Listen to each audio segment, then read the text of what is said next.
hello, welcome. It is Sunday. Hoorah! Sunday. It's Sunday, which means it is time for the Warhammers. Yes, giddy hands. Slow motion giddy hands. Wow, short on energy this morning, it seems, this afternoon. Welcome, everybody. It's Sunday, and that means it's Warhammer Sunday when I work on my Warhammer army. The unending forces of the Holy Contrivance, my Mobile Suit Gundam Principality of Zeon themed Warhammer 40k Imperial Army. Yes, now if you've seen one of these before, you know exactly what's coming for the next 2 or 3 hours. I don't know why I say 2 or 3, it's 3 hours, let's just say. But you know what's coming. If you've never seen one of these before, basically I will do the minimal amount of work on my Warhammer army while just gassing to you guys. I tend to spend the weekends working on Warhammer stuff and then during the week other things. And I figured I may as well just hang out with you guys on a Sunday and do a bit of a stream while I'm working on stuff anyway. So there you go, so that's what we're going to be doing today. I am working on, if you're wondering, if you've not watched the previous last few shows, I'm working on the Astra Militarum Hydra and Wyvern. I'm going to build all the guns, just all the guns, and then I can swap them out as I need them until the pegs break, in which case then I'll just get sadness. I could have magnetised it, but I couldn't be bothered. I'll probably end up making lots of these, so I'm not going to get too involved in each one. So I'm going to be working on this again today. We've got to make the guns and the little platform on the back for where this dude goes. So not a lot to do today. If you've watched one, if you're not want to watch something, wow, hello, hang on, Trainwreck coffee. That was entirely not even words in that sentence. I do apologise. As always, I'll get through the blurb first. If you're watching this, I do depend on you guys in the chat to give me questions and things to talk about. So for the love of dog, please ask me questions and make me put amusing things in the chat for me to spur me into conversation. I said spur. If you can't see the chat, there is a chat here that you can see. But if you can't actually see the chat where you can type in with the words, then you need to be on the YouTube page. If you're watching this embedded in the Patreon page or Facebook or somewhere else, Twitter or somewhere, you need to click on the little YouTube icon, which is down here in the bottom right hand corner, probably somewhere. Little YouTube icon, you can click on that and that will insta-magically transport you, as if by magic, to the YouTube page where you can join in the live chat. And everybody in there is really cool. Everybody asks silly questions. It's great fun. If you're on a device and you can't get to the live chat, don't panic. You can just send me an email with a question instead if you've got something you want to ask me, or something you want to talk about, or you want me to talk about. And you can mail me at fox@modelmakingguru.com. The email address is there. fox@modelmakingguru.com. Just pop me an email if you want to ask me a question. Don't forget, of course, if you want to ask me a question that I can then use to give stickers away later on, so a question and answer, then you'll get a sticker if I use it. And all you need to do is send me your name, your address, because I'm going to send you a sticker, and the question, and the answer, Dave. I need the answer as well. You don't have, if you don't want a sticker, you can just send me the question and answer anyway, but just say, please don't send me a sticker, so I know not to send you one. What else? As always, we're still going on with the Stream Boss battle. Still got Aviad up there with 74,000 healths. If you don't know what that is, basically, every now and then we get, well, there's always a stream boss, and the stream boss is always one of you guys. Your job is to take his health down to 0, and whoever gets Tim to 0 takes him over to the 0, unthrones him or de-seats him. Or is it unseats and dethrones? I got that wrong, didn't I? I got that wrong. Whoever kicks him off the throne and becomes the new stream boss wins 200 to 300 quid worth of Warhammer gear. Warhammer or Forge World gear. Yes, how can you resist? Aviad's been on there for a while because it seems to have slumped. Everybody stopped trying to get his health down. But if you've never done this before and you want to know how to get this health bar, the black ones are where you've taken health off. The coloured ones is what health he has got left. If you don't know how to do it, you can do 3 things. You can either, if you're not already subscribed to this channel, you can subscribe and hit the notification bell. That will take a tiny amount of his health off. You should be subscribed anyway. And hit the notification bell on every YouTube channel you watch. Otherwise, you'll never know when they put a show out. So like and subscribe if you're not already subscribed. You can do a super chat in the chat window. There's a little $sign at the bottom. If you hit on that, if you click on that, it'll put your comment or your question in a big coloured box and play a little sound, and I'll be able to hear that, and that will give me a notification that you've got a comment. Also, the amount you put through is the super chat. The more you put through, the more of Aviad's health you take off. And last of all, if you want to, you can do a tip through to the tip jar, which is down here, streamlabs.com/modelmakingguru. Again, the more you put through as a tip, so the more amount, like $1 or $5 or whatever you want to put through, the higher the amount, the more of Aviad's health you take off. And it's calculated so that, you know, $1 takes off a certain amount of health. It's all completely optional. It's just for fun. But all the money raised goes towards the prize fund. So if you win, all that money that's gone through the tips and the super chats is just put in a pile. It's like it's like playing Monopoly with the Go. You know, you get to jail or Go and you get the big pile of money in the middle. We used to play as we call it the pile, strangely enough. That money just piles up, and then if you become the stream boss, you win basically that prize fund. So all you do is you then mail me and say, hi, I've won, and I say, brilliant, what do you want? And you say, I want this kit, that kit, and that kit, and I order it for you, and you get it, and it's all free. So don't forget, Stream Boss Battle, give it a go, get Aviad down, get a new Stream Boss going. It's died a death at the minute. It kind of died off because we're in the middle. It's like eBay auctions where everything stops halfway through, so keep it going, keep it going. The money's raised is all going towards you guys. Whoever wins will benefit from that. Right, let's have a look at the chat and see who we've got in. Don't forget, of course, if you want to ask me a question, you do have the chat up. Just put your question in big fat capital letters so I have a chance of seeing it, because I'm working here and my chat is over there. I'm pointing over there. My chat's over here somewhere on an iPad, and I'm working here. So put it in big fat capital letters. Or if you want to do a super chat again, it's a way I'll see it, because I'll get a little noise that tells me you've super chatted. Let's have a look in chat. Well, of course, Pascal Leaverse was in chat about 5 hours ago, because of course he was. He tells us that he's on his PC since 6 AM this morning because he works in IT support, something like that, and he's up since 6, and I'm like, oh wow, that's a long day. So Pascal is in. Dad is in. Welcome, Dad. Dad's one of your mods. Dad, of course, is Scaly Models. Go and check out his channel. There's absolutely no content on there whatsoever yet. Dad, you need to sort that out. Get some content. Scaly Models. We also have Blanco is in. If I remember rightly, Blanco, you're in Australia. Good eye. You're in Australia, I think. It's 1:46 AM in Australia at the minute. Good eye. Gross Models, Chris from Gross Models is in. He says hello, he's one of your mods as well. Wayne Haywood is in. Welcome, dude. Pete Gabrielli. 2 words. Lieutenant Calcium, says Pete Gabrielli. Yes, I'm still working on issue whatever I'm on at the minute. I'm painting these guys. For those of you who don't know, I'm doing a build series for the Warhammer Conquest Potwork magazine. So I'm currently painting these guys. And I've got to do some bits and bobs, but yes, I'll be doing a standalone episode where I paint Lieutenant Calcium properly, rather than how the magazine tells you. Also, while we're in the chat there, I did a little sticker giveaway game in chat. So if you're access to the chat, I put in 2 phrases in chat: Intelligent Calcium and Warning Helvetica. If you get the reference, the first person to get the reference wins a sticker. It might be Danger Helvetica or Warning Helvetica. I want to do Warning Helvetica, Intelligent Calcium. What's the reference? Festa67 Workshop, Colin's in. Welcome, Colin. You're more than welcome, dude. I'm glad you're back at home. Hope you're doing okay, matey. Some spoon called Model Making Guru is in. Don't hear that. I must ban him. He needs to be banned. He needs to get banned. James Lorimer is in. Welcome, James. JS Idaho, welcome. Pascal Livers, we always said that. Vigon is in. Did I miss it? No, we've just started, dude. Or dudette. Roadkill Raker, is it in yet? Nimsindrin, welcome, amigo. Candy Gran for Mongo, greetings all. Welcome, dude. Frankie goes to Hobbywood. Hello. Welcome, Frankie. We have... Let's have a look at what else we've got in. We have... Jamie Bone is in. Welcome, Jamie. Anyone watching the Masters Snooker? They still show snooker on TV? Oh. I mean, I have no interest in sport, but snooker doubly so, I'm afraid. Although, for those watching in black and white, the blue ball is behind the pink. Let me know, by the way, if my picture and sound is okay. I've done all the tests usual, but I'd like to make sure that you can hear me and see me okay.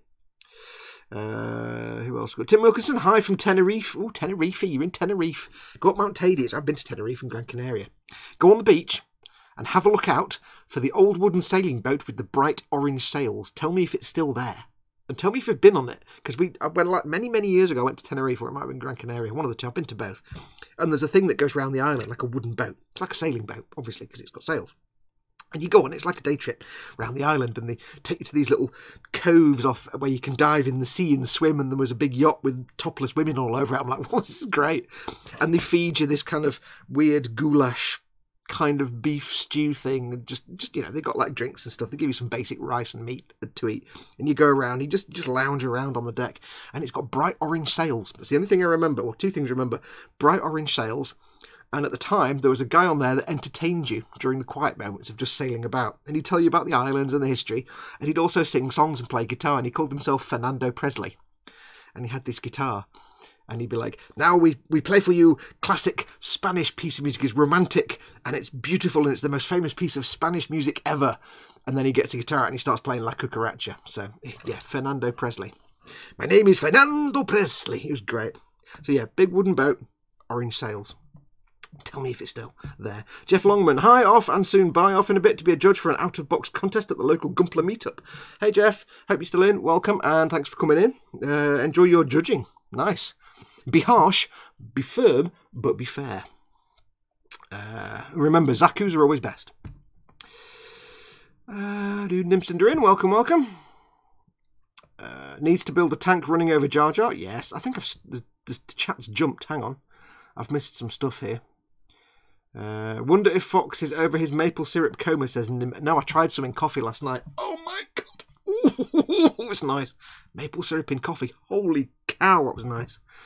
So yeah, I don't want to do it all too fast though, because it goes really fast in the bottle, so yes. Who else have we got? The chat jumped, so apologies if I miss anybody. Who else do we have? I think that's everybody actually I've got. I think I do have everyone. Nim says, perfect grey Millennium Falcon to detail as a commission. Just got it yesterday. Kind of scared to touch it. I've got to do mine later on in the year. Blanco says, dethrone thys heretics. Answer me the questions 3, says Thygon. They gone even. Well, I need to read that correctly, don't I? Let me turn my brightness on this thing up because it's quite dark. Let me just... There we go. I can see things now with my eyes of seeing. Wow, that's really bright, actually. Woo! Interzone 88. Hi, all. Hi, Fox. Welcome. Welcome, amigo.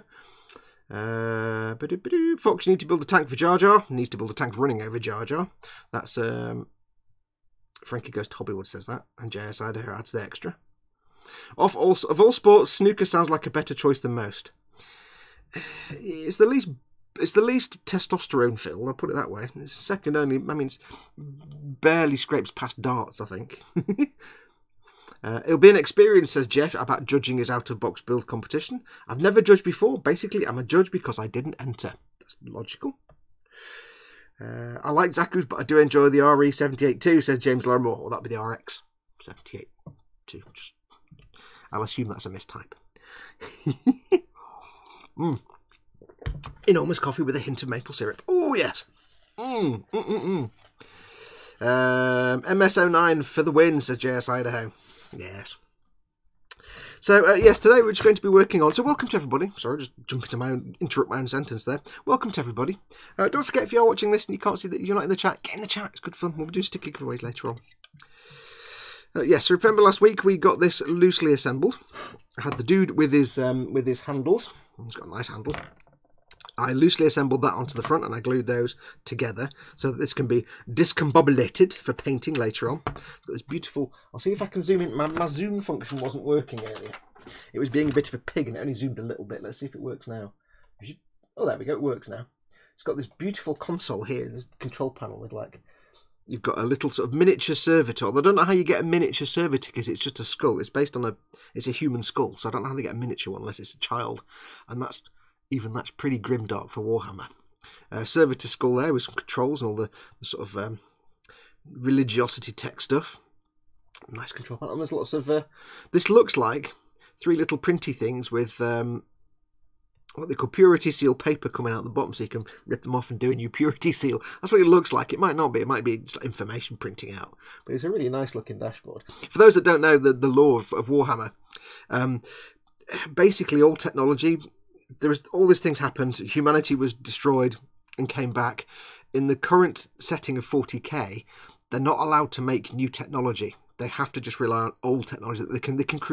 They can build new things, but they have to be new old things. They have patterns for things like vehicles and weapons and things like that. So they can create vehicles and weapons and technology that already exists, and just create lots and lots of it, like 3D print it almost. They can build stuff, but they can't build new stuff. And there's a whole they kind of treat, because they're like, it's hard to explain, but there's a whole religion on Mars.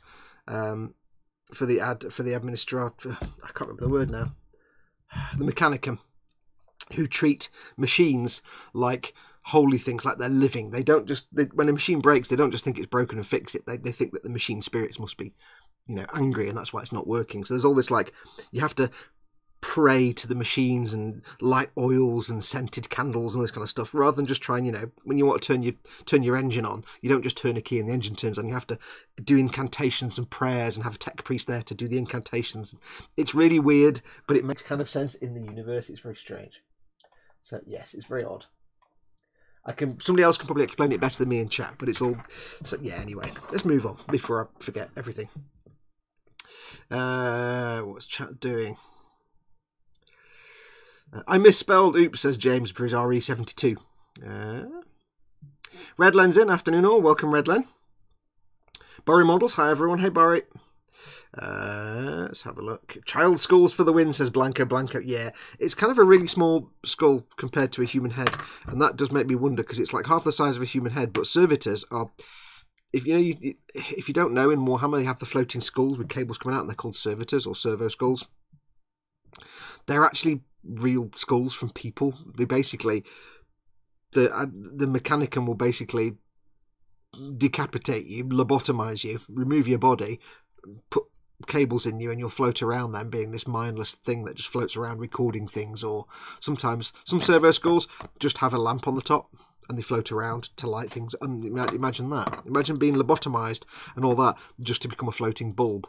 That can't be good. So when you see a servo skull, it's actually a real person's skull with, I assume there's still a brain in some sort in there, because they lobotomize the victim, the person, sorry. And so, yeah, it's not much. So that, I'm not even going to, it's a bit too grimdark, that, even for 40k. That may be a Mechanicum shrine, Fox suggests. Yes, that is exactly the words I was looking for. Like a little shrine to the machine gods that run this Hydra/Wyvern. I'm not good at words when I'm not rehearsed. I get all the wrong words. Fox, the Space Marine Devastator that comes with an armoured cherub, which is a servitor baby that's really creepy. Oh yeah, that sounds pretty bad actually. Tyrone Key says. Yeah, I mean, I know 40k is grimdark, but that's pretty messed up. James Lorimore says, so I started playing World of Warcraft this week. Not quite addicted, but I do see some appeal. I never played it. But yes, watch out. People get addicted to that for months and years and years. Stig of the Dump, afternoon all. Welcome, Stig. Welcome to Warhammer Sunday. As you can see, I've not done any work yet. The tissue, by the way, is because the moustache of happiness, my ultimate moustache of happiness, absorbs at least half a litre of coffee with every swig. So, yeah, I need to deal with that. So we've got those bits built. What is the plan for today? Well, I need to put this little veranda, this little thing on the back. The little man can sit there and go, hello, hello, look at that thing over there, please destroy it. Then we need to make the weaponage. Ooh, let's have a look. So we shall make the little thing first, the little platform. I'm a simple person. I'm guessing this Warhammer is in the future from Total War Warhammers. I don't know what. I can't remember when Total War Warhammer is set. Warhammer is set in the 41st. Well, Warhammer 40k is set in the 41st millennium. It's after the Horus Heresy, 10,000 years after the Horus Heresy, which is 30,000 or 30k. I don't know when Total War is set. Is that Warhammer Fantasy / Age of Sigmar? Somebody tell me. Yeah, or are they totally different things? Somebody remind me. I can't remember if Warhammer Total War, I think that might be... Is that all like swords and shields and magic and bows and arrows and stuff? Because then that's Age of Sigmar / Warhammer Fantasy, which is different thing completely, but kind of the same. Yeah, different but similar universes, says Blanca. Yeah, I couldn't remember which one it was. It's basically... where's my helmet of seeing? I can't find it. There it is. Basically, with Warhammer, you've got Warhammer 40k, which is the hardcore sci-fi franchise, and you've got Warhammer Fantasy, which was the old fantasy franchise, kind of Lord of the Rings style stuff. That was discontinued, and it's now Warhammer Age of Sigmar, which is their fantasy side, and they're kind of totally different universes, but they share some traits, like they share some of the same gods and demons, and they're kind of the same but different. It's kind of hard to explain. They're almost like parallel universes, but with similarities. And one is all la-di-da nonsense, shields and swords and magic and nonsense, which I can't particularly be doing with. I can't stand things like Lord of the Rings and stuff. And then there's 40k, which is the hardcore bolters and tanks and stuff, and that's just awesomeness, because hardcore sci-fi. Do-do-do-do. And if you ever hear the phrase grimdark, it's Warhammer that gave rise to that. It came from Warhammer 40k. Because one of the key catchphrases for 40k is, in the grim dark future, there is only war.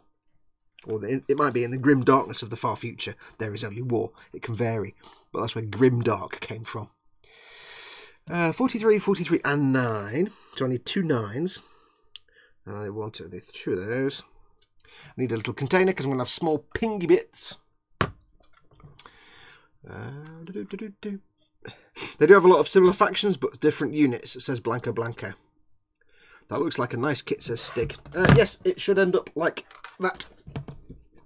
Although there's 2 options for you can have anti-aircraft, which is that one with the big pointy guns. Wow, upside down all the time. Or you can have the Wyvern, which is anti-personnel mortars, sort of ground assault mortars, or anti-aircraft cannons. I'm going to build both, because as far as I can see, I should be able to swap them out quite easily, because they go on here on either side, and I can just pop them off. So I'm going to build both anyway, just for gits and shiggles. See what happens. I could have magnetised it, but I can't be bothered. I'm just going to be blatantly honest. I couldn't be bothered. I'll probably have more than one of these anyway, eventually. My logic being, in my arm, when I finish my army, I'll probably have more than one of each unit. So when it comes to vehicles, so if I've got one with one weapon and I make another one, I'll make it with the other weapon. So I've got a bit of variation. It's just me being lazy because I can't be bothered magnetising it. 2, 3, 3 of those. Where's the 4th one? There's the 4th one. 43. 43. There we go. 43. That's going to put that in there. Because if I don't put them in there, they will disappear across and feed the carpet monster, which will be sadness. And I need the other number 9. Which will be... there we go, it's on that side. Random sprue placement. Oh, Games Workshop. You do it always, it's a pain in the ass. Right, so we've got those. We've got 2 of those, 1 of those. 2 to make 2, and that bit on there. That's nice and simple. If you've not watched one of these streams before, I just sit here and witter on to myself for like 3 hours, and you guys just hang out and chat. So do expect me to just waffle away and not shut up at all, ever, because that's how it works. Christopher C. Hello, everyone. Hey, Christopher. Welcome, welcome. Air units aren't that common, so that makes sense. Yeah, unless if I'm person I'm playing against has, like, you know, a Valkyrie or some Orc jets or something like that, or perhaps an Eldar thing. But if I'm playing against, I don't know, who has no air units? Tyranids, I suppose? I don't know. Total War is Warhammer Fantasy, says Jerky Grapes. Yes, probably the only place you can play Warhammer Fantasy anymore. The other thing, of course, is that if I build it with just the anti-aircraft weapons and I'm faced against infantry and vehicles, apparently there are some restrictions then to how you can use it, anti-aircraft weapons against infantry. You've got to aim very specifically, whereas if it's a mortar, I've just got to point in the general direction of the targets and throw mortar shells at them, and they'll all explode and die, apparently. So it seems to make more sense to build it as a mortar, but I'll see if I can swap them out easily, and then I'll have both. I will have both, because why not? If I've got a choice, I'll eat all of them. Eat? Where did that come from? I'll eat all of them. Where did that come from? I'm thinking about food. Right at that exact moment, I was thinking about noodles. Oh, noodles, yeah. I know what I do need. I need... Oh, Tyrone Kia sent in some questions for stickers. Very good, very good. Thank you very much. I need to get these trimmed. Yes, we'll do some sticker giveaways a bit later on. Now remember, there was a question I put in. There was a little sticker question I did in the chat earlier on before we went live. I said 2 things in chat, and I wanted somebody to give me the reference, what they were referenced to. I said 2 phrases. One was intelligent calcium, and one was warning Helvetica, or it may well be danger Helvetica. And you just have to give me what that is a reference to. Nobody so far has got it. Intelligent calcium and warning Helvetica, or danger Helvetica. Although I may have just missed it in the chat. There is that possibility. William Rayburn, good morning, peoples. Welcome, William. Looking forward to the group build. It says Stig. Yes. For those that you don't know, if anybody doesn't know about this, by the way, I'll get a little thing out now. I'll do it now while I'm just doing this trimming. If you don't know, I actually have a group on Facebook called the Model Makers Boom Hut. If one of the mods could be super kind and post a link in the chat for me to the Boom Hut, it's facebook.com/groups/model Boom Hut. It's just basically a Facebook group where you can hang out and show off your stuff and get lots of advice. It's a really cool place. But we're doing a group build. We did one a couple of years ago. It's called the Mopelmacken. The Model Makers Boom Hut Mopelmacken. It's not a real word. There's a history behind it, but I don't know. I won't go into it. But it's a fake Dutch word. And 2019's Mopelmacken, because we forgot one last year. We didn't do one last year. But 2019's Mopelmacken is called I shall rephrase it, the Shot Kit. It's not actually Shot Kit. I just don't want to say it out loud and affect my advertising revenue on YouTube. It's the Starter Kit group build. But the idea is to relive the trauma and horror of your youth when you were a little kid. For the majority of us anyway, when we were a kid and we'd have a little bit of pocket money, and what we'd do is we'd go out and buy like a simple kit. And we might have maybe a couple of paints. And we get like a simple Airfix kit or something. You may have a couple of paints and you'd have a brush. And you wouldn't have much else because you were just like, 8 or 9 years old or something. And you wouldn't know what you're doing and you just make a hash of it, but you'd have great fun. So what we're doing is it's a starter kit group build. And what you need to do, the full details are on this channel, on my YouTube. It's a video I put up yesterday or the day before. Go and have a look. There's an explanation on the video. There's also a sticky post announcement in the Boom Hut.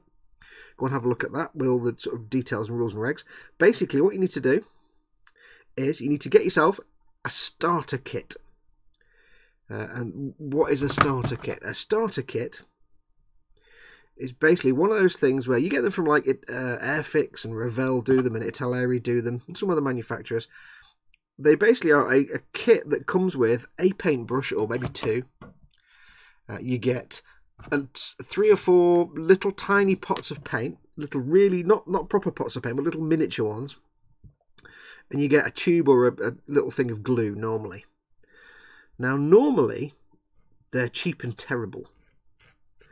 The brush is just gash. The little pots of paint are half the size of normal and you can't do anything with them, and they're all like usually the wrong colour anyway. And the glue is often in a tube, and it's just a living nightmare. Nobody uses tube glue anymore. And they're usually old kits that they can't sell any other way, so they just dump them in these starter kits. So there are some nice starter kits out there, and you can, if you want to use a nice starter kit, you can do. But the spirit of the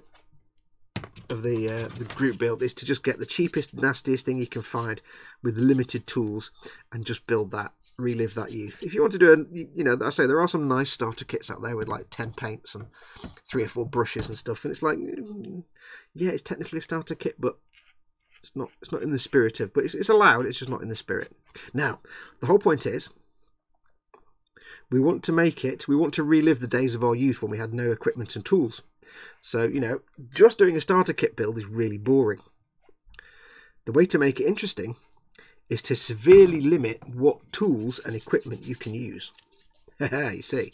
So, in the starter kit, you will get some paints, a brush or brushes, and you'll get some glue. You can only use those items. that come with the kit. In terms of model making kit equipment, those are the only things you can use. You can't use any other paints, any other glues, or any other brushes. So for those items, the only ones you can use are the ones that come in the kit. Now, you can use a small number of other items. There are 5 authorized items which you can use, and that is 1 cup, 1 bowl or plate, unlimited water, unlimited kitchen tissue, kitchen roll, and 1 pair of scissors. Those are the authorized items. On top of those, you can have 3 other items of your choice, but they have to be not model making tools, but household items. Just stuff that when you were a kid you would have gone and nicked from your mum's kitchen, or from, like I've said before, like stuff, you know, like nick a pin from your mum's sewing box or some thread or something like that. Just stuff that's lying around the house. As examples, we've had people do things like, you know, nail files, like their mum's nail file. We've had people do little sort of Stanley knives because they had them in the garage, which counts. You know, you might nick your dad's Stanley knife. What else do we have? The little bits and bobs. Basically, it's some household item. Some people have done things like a screwdriver, or, you know, it's not a model making piece of equipment. It's just a household item that you would have lying around your house. So that's all you can use. The 5 items, so a bowl, a cup, water, kitchen roll, and a pair of scissors, and then 3 items. And what you do is basically, you need to go into the boom hut, do an announcement post that just says what kit you're going to make and what 3 extra tools you have chosen. You have to announce those in advance, because once you've declared what they are in public in the boom hut, you can't then go back and change them for something else. And you have to think carefully, because it's things like, at one point somebody said, I'm gonna do some bullet holes in my, I'm gonna like heat up a pin and do some bullet holes in my model. I'm like, okay, but then whatever you use to heat up the pin is one of your 3 allowed items. And he went, oh, that's a point. Yeah, you see, you're not allowed any other items apart from those. So think carefully. But yes, it's you're going to go in the boom hut and do a little post with a picture of what you're going to build, your kit, and declare your 3 items. Now the start date, it hasn't started yet. What we're going to do is, the start date will be when we do a live stream. The admins and mods of the boom hut will do a live stream, and it's probably going to be next Saturday. Not confirmed 100%, but it's probably going to be next Saturday evening. The mods and admins who are taking part in the build, they're going to actually take part on the live streams. So we'll do a number of live streams, like 1 a week, and each week the people that are doing the build in the mods and admins from the boom hut, they will join the live stream, we'll have a good time, and they'll work on their short kit. I don't want to say what it actually is. SH''T, you can figure that out. They'll work on those in the live stream. But what we're going to do is, we'll have 3 or 4 people from the boom hut staff who'll be working on their kits. However, in the hangout, we'll make the remaining slots in the hangout available for members of the boom hut to join in the live stream. Not, you know, for the whole 2 or 3 hours or whatever, but just, you know, we'll have them dropping in and out. You can get like 5 or 10 minutes to hang out with those guys, tell us what you're working on, show us how it's going, and then we'll circle it round so that other people, other boom hut members can join in. But we'll have a number of slots open in each hangout, and boom hut members can join in. So it's just it's just an excuse to have a live stream that you guys can join in. But it's also a fun build at the same time. Now, there are a few people who already started their builds and almost finished them. It's like, yeah, okay, take your time, calm down. But yes, so it's not confirmed yet, but it's probably going to be next Saturday is the first live stream. And it's entirely up to you whether you want to just get it all built and done in one go, or whether you just want to build yours each week when we do the live stream and build ours. It's up to you. It's not anything serious, it's not anything major, it's just a silly fun thing for us to do. At this point, at this time, there's no actual prizes or anything. We're not doing any kind of prizes for the best build or anything like that, not at the moment anyway. We haven't budgeted for it, so don't take it too seriously. It's just a bit of fun. Right, let's have a quick look at chat.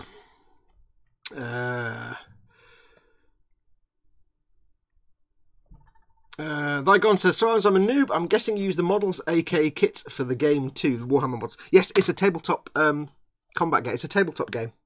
So you have vehicles and figures, and you know these guys are all Warhammer 40k figures. You have miniatures. It's basically a tabletop miniatures game. You have an army. The other guy has an army or girl, and you pit them against you. It's all dice rolls and stuff. You have dice and rulers and things. It's basically a tabletop war game.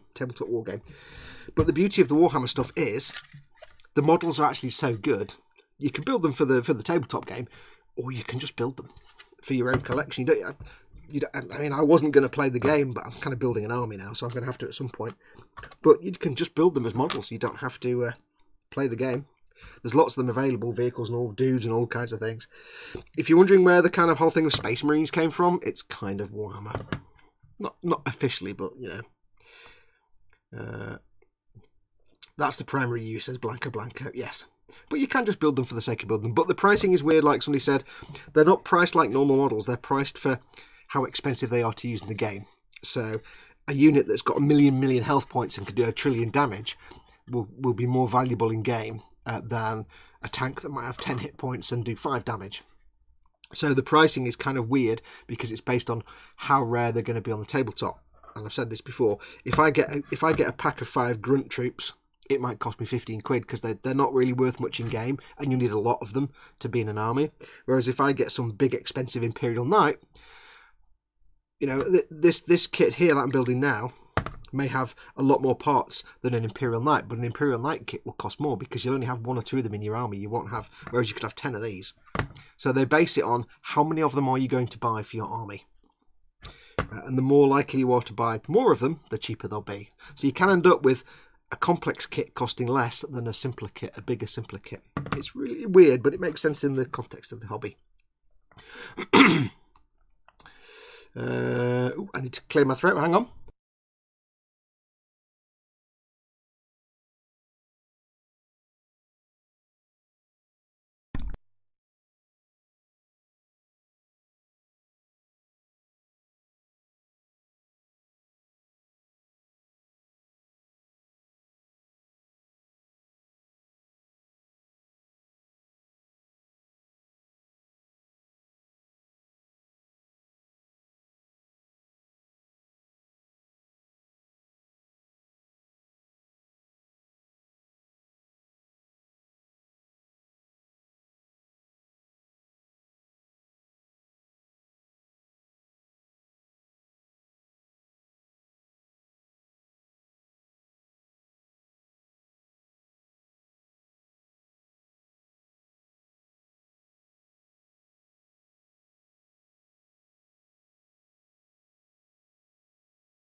I'm still muted. I got a text from Chris saying, you're still muted.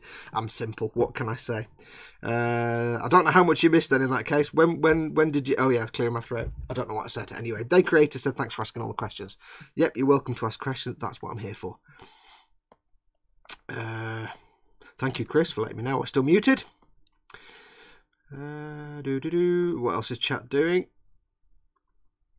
I think Fox is telepathic. He's out to ask what a starter kit was. Yes, I don't know if this bit was when I was muted.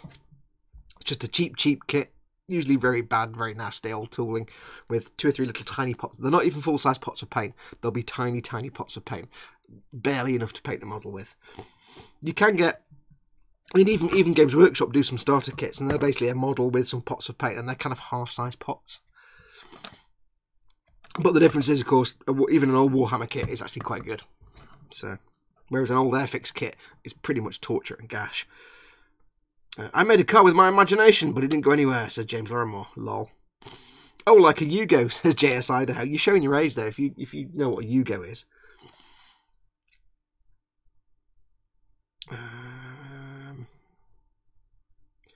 Blanca Blank had to make a Facebook account. Team Annette, Paul said, oh, Paul's in by the way. Hi, Paul. Paul says, welcome to Joy Facebook. Lim Sidran asked what everyone's working on. He's working on his Astray Ranger kit bash while trying to figure out the colour palette. Never been a big fan of the Astray, I have to say that. Never been a big fan of it at all. Christopher C, welcome Christopher C. He is excited about the group build. Gross Models has returned, yay. Paul at Team Inept about Facebook says, just don't put anything on there you care about. Easy. There are quite a few people who've joined Facebook just to join the Boom Hut. People who didn't want to join Facebook. But the thing is, you don't have to actually set up your own proper account with your real name and your real, phone number and anything on there. You can just set up a burner account. Call yourself whatever you want and just set it up on Facebook so that if anything happens, it's just not, you don't have to put all your own real correct personal details on there.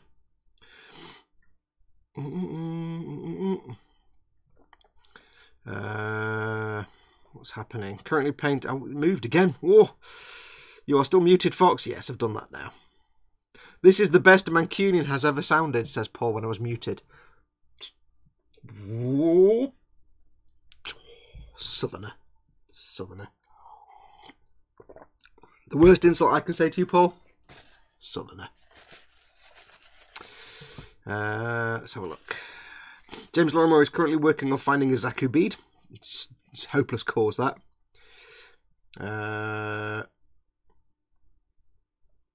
What else is people working on?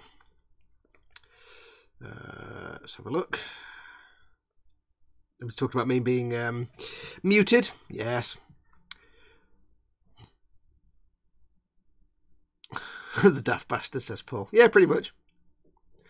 The thing is, the button on the microphone is actually a bit rubbish, so when you press to unmute, more often than not, it doesn't. Or when you press to mute, it doesn't mute, and that's even worse. Right, what's chat doing now? They're all talking about me being muted. Paul is working on a secret paint job because he might bugger up, so he isn't telling anyone until it's done. I like that. LD is in, welcome out.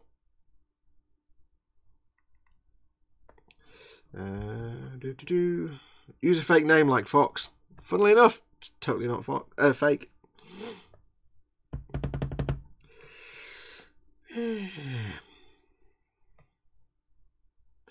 Right.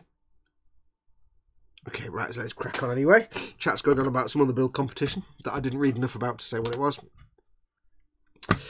So yes, if you're not a member of the Boom Hut, do go along and join in the group build. It should be just jolly good fun, basically. Nothing too complicated. We're not looking for people to do fantastic jobs, because put it this way, not only is it a starter kit, not only are your tools and available items ridiculously limited, but if you think logically about it for a minute, if you think about it, you suddenly realise, hang on, if I'm supplied with, say, 4 paints, a brush and glue, that means I've not got any primer. And it's like, yep, you won't be priming it. You won't be putting any primer on it. It's not going to be... I said in the video, there is a video on my channel explaining the group build, but I said in the video, every one of us is going to end up with something that's complete ass. Nobody's going to do a good build. I'm pretty sure somebody has got themselves a kit where all the paints are the wrong colour.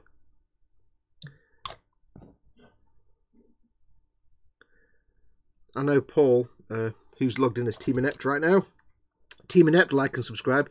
I know Paul put a picture of the tank he's doing. I think it was a tank, which is a green tank, and it had like red, white, black, and some other colour. I'm like, yeah, none of those are actually in any way relevant. Fantastic.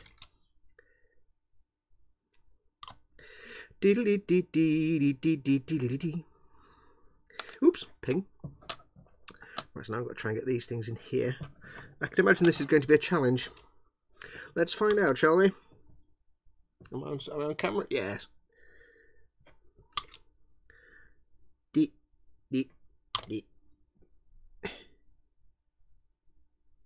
Oops. I'm going to need to wait for these to dry for a bit. Oh. Oh. Oh. Get it though. There you go, lad. And then don't push. No, don't push down. That would be annoying. Oh, fudge-tacular. Get back up there. Get in your box. Get back in your box. So it's a little bit fiddly because you've got to get the little pins sticking up and glued in place to the crossbeam, but have them straight. Because if you glue them into the crossbeam and then just leave it for a bit and let them dry, then when it comes to actually gluing the crossbeam on to the ramp, it might not be lined up, and you want to be able to line it up properly. Fudge.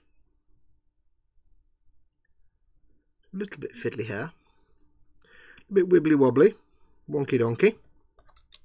There will be some sanding required on these once they're on, because there's a little bit rough now, a little bit of handling going on. Okay, just needs to straighten up. Straighten up, that man! There we go. Wow, that is super delicate and super fiddly. I'm going to leave that for a minute before I do the other one because, yeah, that just needs to sit quietly for a minute, I think. Well, this one I need to... This one's dried a bit now, so I can probably get this one on. Let's get it on.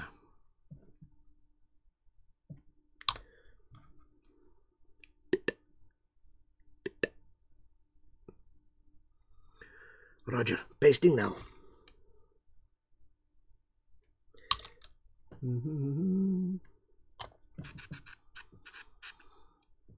Oh yeah, bugger away. Oh, epic fail. Why, I order. And it picked up a bit of sanding debris as well. Fantastic. Yes. See, even us hardcore pros screw things up. Star, not a hardcore pro in the slightest.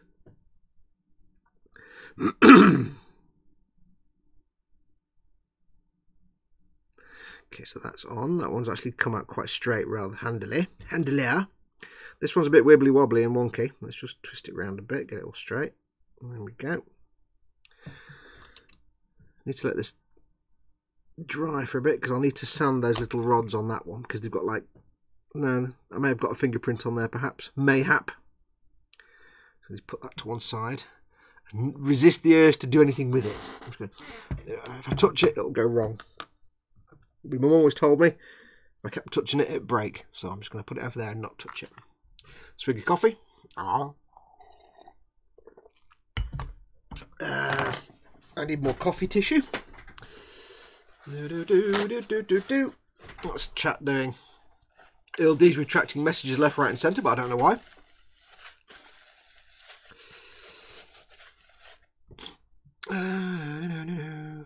I know what Paul's secret project is, says Gross Models.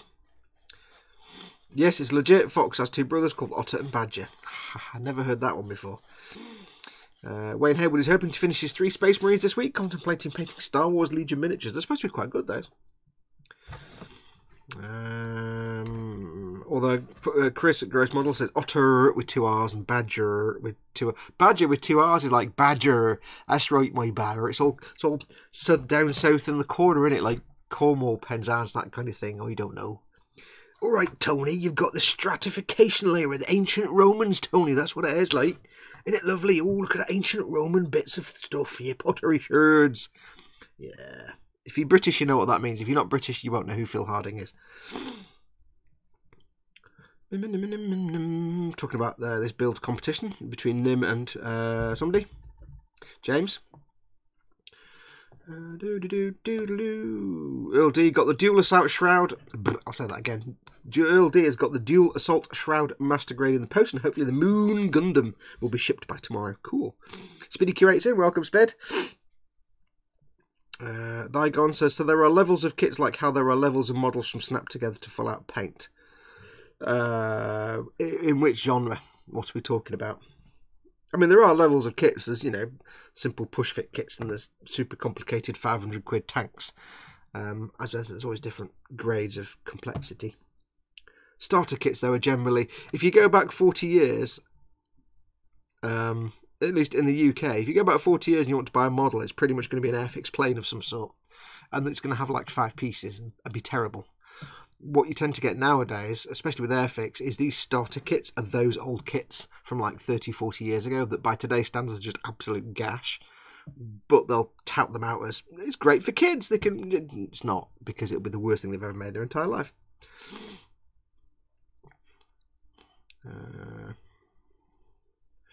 People talking about Bear Guy. Guten Abend says Spid. Nim says Spid. Everybody say hello to Spid. Right, so I've done that bit. So I can't really touch that now for a while. I'll go blind. So what I shall do is crack on with the Weppengefahrten bilden. Ja, das ist richtig. So let us find the pieces. So we'll do the. I shall do the. Oh, wait. I cannot build. Major issue here. I was going to build both gun types. I was going to do the anti-aircraft and the Stubbertronic assault guns. I can't do that because these guns are just those guns with the extra bit stuck in the end. Arse. Well, that's annoying. So I'm going to have to build the anti-aircraft or... Okay, well, that's not a problem because I'm gonna finish that sentence.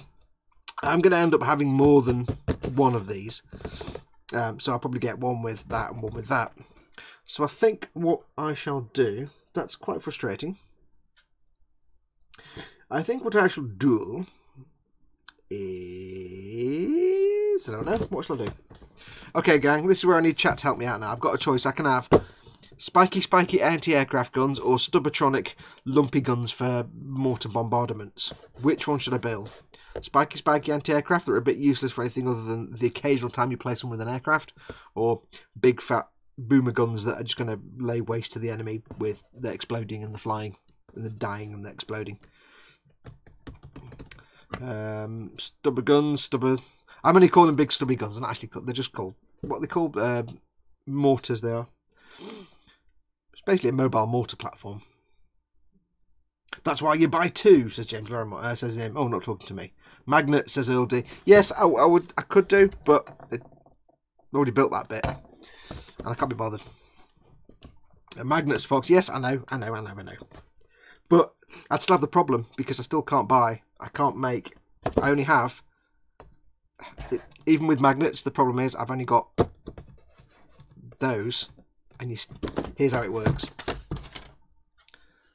That's the big stubber guns that you stick these on. I've only got two, so I can build the stubber guns, and then to make basically, if you want to make the mortars, and then you add the big long barrels in the end to make the anti-aircraft. Oh, unless you mean stick the magnet. Oh, okay, that makes sense. I know what you mean. I suddenly realised what you meant. Put magnets in there. Could do. Actually, could that be an option? Put magnets inside the gun. Ooh, that could be an option. Can't you pull the barrels off and make them the other one? They do lock into place. If you just leave them in, if you take the little nubs off and lose them in loosely, they just fall out. Put magnets into the barrel. Yes, that's what I've just realised. My brain just did that. Let's get the bits off the sprue and have a think. Shall we? Let's get the bits off the sprue and see what options we have. Because I was seeing people magnetise the actual the whole weapon unit to the side of the vehicle. I'm like, well, they don't do that because I still then have to find a second weapon unit. We'll get these bits off. 15 and 18. Let's not mess this up now. 15 and 16. So I've got 15 I've done. So it's, yeah, this is typical Games Workshop. When you want to build the weapon, it's this one and that one, and then that one and that one, instead of, you know, this one and that one and this one and that one. Ugh. Does make me wonder sometimes. Oh, don't half make me wonder sometimes. You know what they're up to at Games Workshop. Bloody idiots. Doodle-doo-doo-doo-doo-doo-doo-doo. Right, so that's those two parts. We want two of the turrets. So we want 21, and we want... Oh, they're all 21? 21, 21. Oh, they're all 21. That's fine. That's fine. 2 of these. Now, the other problem is I've actually got no super glue left. Or anything to stick magnets onto anything. I'm like, oh, bums. I ran out. Well, I didn't run out. My super glue decided to become a block of solid plastic, basically.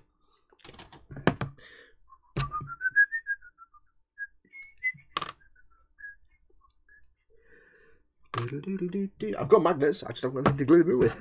So, what you basically do is,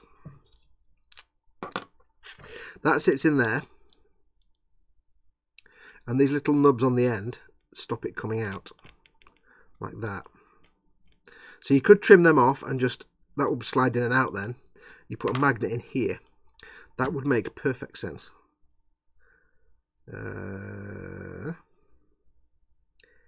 However,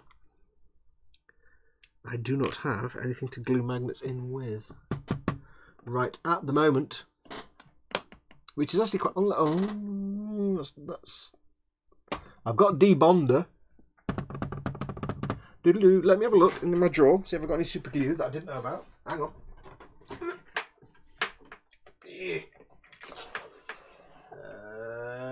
Nope, none in there. No. Right here. No. Oh. No. No. Nothing there. No. Arse. Gosh darn it. See, what I could do is it'd be very simple to put a little piece of, like a little plastic detent in there. Or a bit of putty or something, just a little piece of plastic in there, or even just put the magnet in. And I do have some very small magnets that would fit in there perfectly, to be honest. Just got no way to glue them in right now, which is a pain in the bum. I have many magnets, Mahoney. Many magnets.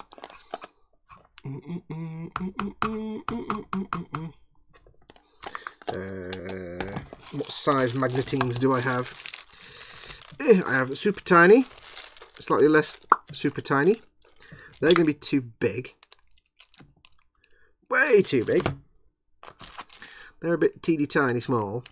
Don't quite that small. However, I would need to get one on the end of here, which would fit quite nicely on there. Maybe. If I can get one that's big enough that I don't need to particularly make any kind of plastic insert. I don't know how big they are. Can't actually see inside there. Let me get my knife. Hang on a minute. Where's the cutting? I bought a load of magnets and kind of forgot what I bought. We have some. Oh, I don't remember getting. Is that magnetic or just metal? Okay, that's just metal. Safety magnets, health and safety information. Do not eat. Get rid of those. Don't need that. I'm not an idiot. I'm not about to eat a magnet. Yeah, I probably would. These are actually. Oh wow! There's quite a bit of pull on those. That's probably about a good 4 kilogram pull. That 2 or 3 kilogram. That's pretty awesome. That's Imperial Knight waist kind of magnets. Now you see they would fit on here. Probably fit in there quite nicely actually. I wonder. Oh, hang on a minute. I've got technical issues. Oh, blimey, they're out to get off. Debonder. James Debonder. Yeah, I see what you did there. Smashing. Can't actually get these out. Just want to get one magnet. That sounds like a lot easier than it actually is. So that would that fit inside? If I was to put one of those in there, would it actually fit inside? I doubt it. There's no way for me to check. I don't think it would. Might be just a smidge too large, I think. It would fit down this end. but I don't want to go that far down that end. So they're a little bit too big. A little bit, oh, wrong end. A little bit too big, that one. Wee. Like that. Hey! Wow, that took my finger off. Yes, if you're magnet safety, don't put your finger between two magnets, especially very, very strong ones, because they can pinch. You get a magnet between your fingers, it can be really, really painful. And more importantly, magnet safety 101, do not ever swallow a magnet. Because if you swallow a magnet, or more than one magnet, let's see, if you swallow multiple magnets, it can actually do you a lot of harm, serious harm. Oh, N30, that's a 35 N35 pull, which I can't remember what. Oh, there you go. 0.33. No. Yeah, it's a 0.33 kilogram pull. Really, wow, that's a lot more than 0.33 kilograms. N42, 8mm diameter, 6mm diameter. Do I have any smaller? 10mm diameter. Oh, far too large. Far too large. I've got some super tiny ones. Got them. These are... can be fatal if swallowed. There you go. Read warning sheet. It didn't come with a warning sheet. But yes, don't ever swallow magnets, and keep them away from you. Keep them away from children, because children are dumb. Don't know what size they're. So I've not got any ones that are just about the right size. So I would have to use some little tiny one, little tiny fellas. Wee little tiny fellas. So I'll probably use some of those. Where's those other ones? Where's those? Probably use some of these, because they're not massive, but they're not small. I mean, they're not too small, but they need to fit inside. So I would have to build some sort of device in here with the putty, perhaps, or the plastics, to act as a stop that I can glue the magnet to, which would not be hard. It's just a case of making a little plastic disc that sits inside there, basically. And how big would that be? That would be okay. Because then what I can do is basically, here's my plan. Here's my plan. Let me get a pen and I'll show you. I have to do this off camera because it's far too complicated. Here's my amazing plan. You would, I would, find a bit of blank paper. So you have the inside of the gun here. Inside of the gun, like that. This is the hollow bit that the barrel will go in. Let me zoom in for you. So that's the hollow bit here. What I'd need to do, that's the edge, so it's like that. This is the hollow bit. So what I'm going to need to do is put a bit of plastic card in here, just to act as a barrier, so that if you see it from the front, it would look like you'd have like the piece of the gun there, like that. So it's like a little half circle. You'd have a circle of the plastic here, like that, built in. Then you glue the magnet to that. So that's like a little barrier here.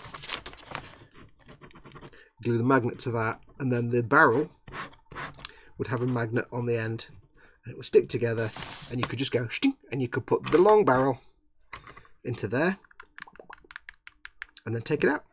Cool. I'm glad I came up with that in my brain. Yeah. So I'll probably do that off camera, because I need to get some super glue for a start, and I haven't got any. So arse. I need to order some. So let's see what chat is doing. Put the magnets in the barrel. Yep. Ha, clicked. Yes, yes, yes, says Dad. Does it even need magnets, says Gross Models. Yeah, because otherwise you put the gun in it, go plump and fall out. You need the gun to stay in place. You've played it on the tabletop.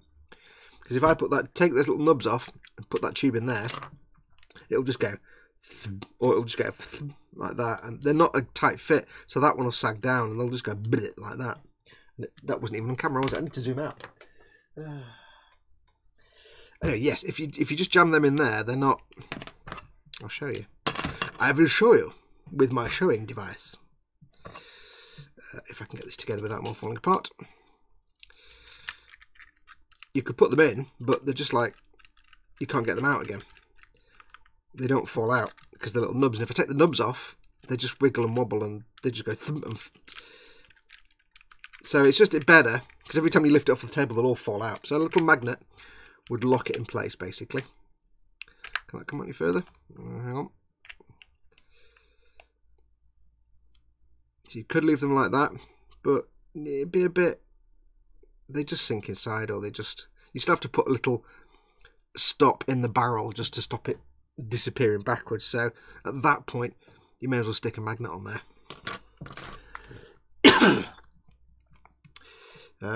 Will this vehicle be commanded by General Motors? See what you did there?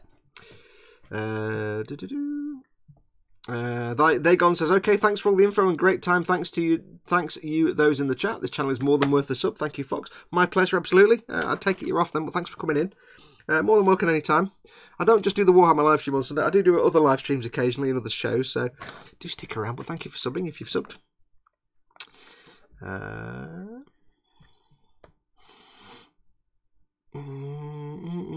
That's a nice comment. Are they gone? I'm sure Fox will be pleased, says Colin. Yeah, thank you very much, dude. Thank you. If you aren't subscribed to this channel, do sub and hit the notification bell. I do this for a living. This is my job and this is my income. So obviously it helps me out. If you're a subscriber, it does help me out a lot, massively. Because this is how I earn my crust, by doing this nonsense. So I love all my subscribers. We are, by the way, we are approaching, I'm not sure what we are right now, but we are approaching, or I am approaching, 20,000 subscribers. 20,000 subscribers. That's awesome. When I started doing this, what was it, 4 or 5 years ago, I didn't think for 1 minute that I'd even get 1,000 subscribers. I'm nearly 20,000 subscribers. Now, I know in the grand scheme of things, that's almost like nothing compared to, say, PewDiePie or somebody. But you know what? 20,000, that's awesome. I never would have expected it. I will be doing some sort of giveaway when I get to 20,000 subscribers. I don't know what yet, I haven't decided, but I will do an awesome giveaway when we hit 20,000 subscribers, just so you know. So if you aren't subscribed, do subscribe, like and subscribe. Wayne Hayward says that Spid has pushed him in to get an airbrush kit. Excellent.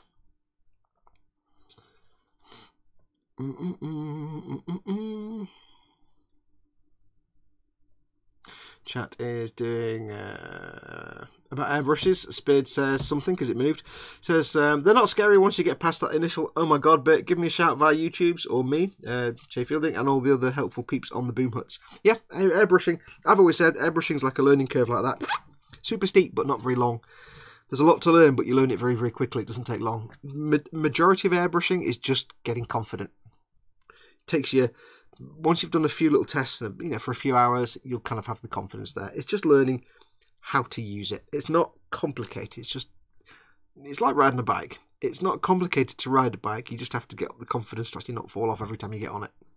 As soon as you realise you can do it, you're going around corners without even holding the handlebars and everything. And the one word of advice I always give is the first time you clean it, the trigger will fall out. Don't panic. You've not broken it. Everybody has that brown pants moment. It's supposed to do that.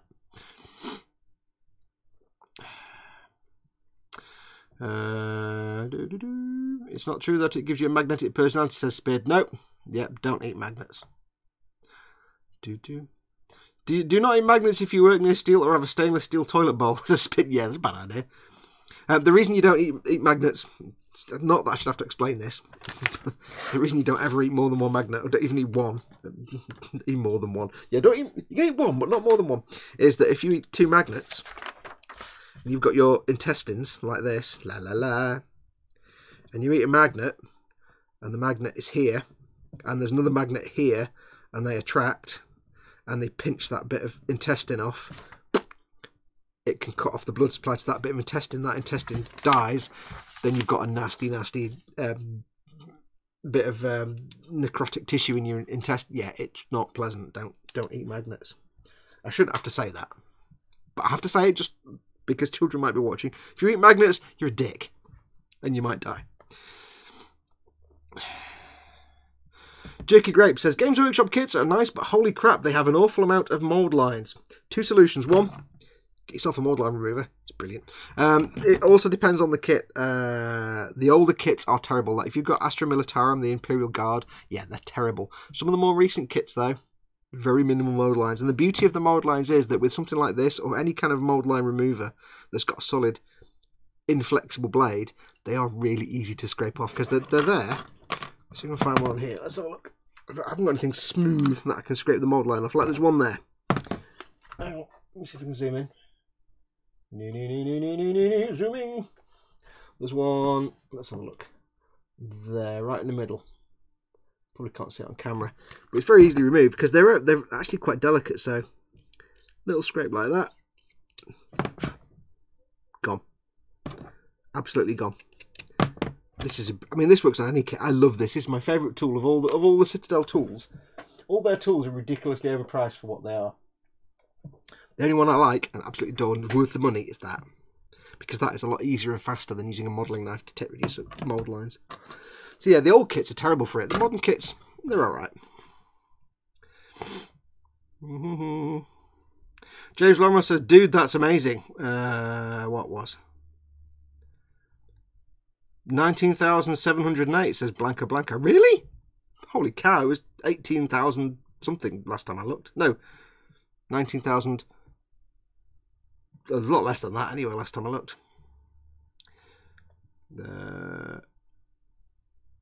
Yes, I know that. It just takes a while to get them off, says Jakey Grapes. Yeah, it depends what you use. If you use a knife, it can take forever, because the reason I love this, or any similar, I make the point of it saying it's got a stiff, solid blade, is if you use a knife, the blade of a knife is flexible and it bends as you drag it along the surface. It bends like that. Imagine that's the plastic seam line, this is your blade. It's doing this and it's flexing. And what I find, if you do it with a knife, it takes more effort to get rid of it. It also scratches the crap out of the plastic around it, and because the blade can skitter and jump like that, you can scratch and gouge the plastic. This thing, it just flattens it. It just flattens it. And I've also found with this thing as well, if you've got, say, a flat surface and you've got lots of sanding marks, you just drag this along on a flat surface and it leaves it scratch free. So it might be, you know, you've got, say, I've actually had situations where I've got two halves that go together like this. And it might be, for example, there's a bit of a step between the left and right side. It's easily fixed. You just glue it together, let the glue dry, and just do that a few times. It's flat and doesn't need much of a sand after that. So I find this absolutely invaluable. I still don't know what James Lorimer was saying, dude, that's amazing about. Oh, maybe 20,000 subscribers. When Foxx reaches 20,000 subscribers, he'll film episode 7 of the D'Agostini Falcon. It's not going to happen. When if I reach 1 million subscribers, then I'll be earning enough that I can get the garage built into a studio. Then I will finish the D'Agostini's Millennium Falcon. Cy Reynolds, yo folks, hey Cy. So don't need magnets unless you're prepared to swear allegiance to Nurgle or die. Yes, pretty much. Right, so that's kind of put a kibosh on this now then, because I can't go any further with that. Because I need super glue. Which is annoying. Which is annoying. And I can't build the little bit that goes in the middle yet because I need to get my plastic car, which is away in a cupboard. And I need to do it all at the same time. So basically, arse. So what I'll do, I'll get all the bits ready anyway. I can get this thing glued on the back. I'll get all the bits ready. What time are we on? It's 4:15. That's not so bad. Pop to the shops, get some glue, says Gross Models. Except my nearest shop that would sell that kind of glue is like a good half an hour walk there and back. So you'd be twiddling your thumbs for half an hour. Most importantly, you are not allowed a seam line remover in the shot kit build. I'm deliberately mispronouncing that. Yes, you're not. Because you're not allowed any model making tools other than whatever comes in the kit. So you wouldn't be allowed one of those in the group build because it's a model making tool. Haha. Amusingly, a few people said, I'm going to get one of the old starter kits that comes with the enamel paints. And I was like, that's great. what you gonna clean your brushes with? Because that will be like white spirit, but then that's one of your 3 things, one of your 3 extra tools or items. Because yeah, when we were kids and we used enamel paints, we'd go and nick Dad's terps from the garage, but that would be one of your 3 extra items. So there you see.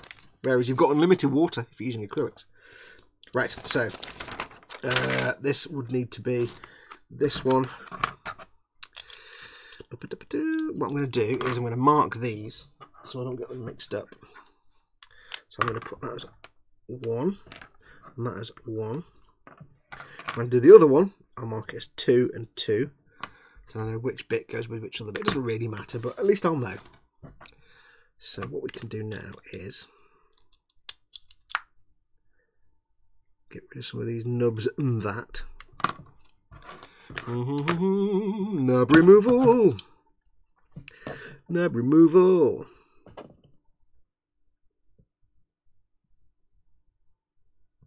I do hate when it's a nub within 2 sticky up bits that makes it hard to get to. That's kind of annoying. Get rid of little nubbings. I can at least get the parts prepped anyway before we go ahead and do the buildy. Now I'm going to leave a bit of a nub there. I'm not going to shave and sand this nub down on this flat surface here. Why am I doing that? Because when I build this thing, I'm going to use sprue glue to fill that gap. Or I may just use the squeezy glue down the middle and squeeze it together and get the glue to come out. And then what I can do is to ensure there isn't like a step or a mismatch here, I'll get it all done, glued together, glue splooged out, get it all dry. Then I can go in with my file or my seam line removal to flatten it down, and I can get that all completely flat. The squidgy glue will fill the gap, and the file or the seam line and the sanding will make it nice and smooth. But if I take the nub out now, then I could end up with this side. If I gouge it, this side could have a big gouge where the nub was, and there'll be an obvious gouge I've got to fill in then. So I can take that nub out when I sand that down later on. But these little nubs here, they need to be removed. Any other nubs I need to destroy? Fox, what are you building for the group build? Says Rusty, because I'm not actually taking part in it. Because, 2 reasons. One, I haven't got time. But also, because we're having you guys joining us on the live stream, it needs one person to be completely 100% just dealing with people coming in the live stream and not building. So I'm not doing one of the builds. But it's also because I'm going to have other things on the go at the time, so I'm not going to have either the time or the space to do one, sadly. But I can't wait to see what you guys come up with. Also, it's not schadenfreude if I make myself suffer. It's all about making everybody else suffer. It's where I get the fun.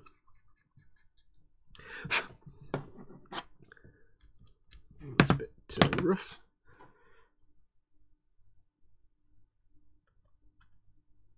Cy Reynolds is collecting his Warlord Titan. Squee! What, you mean like a proper big resin jobby? From the Forge Worlds? Cool.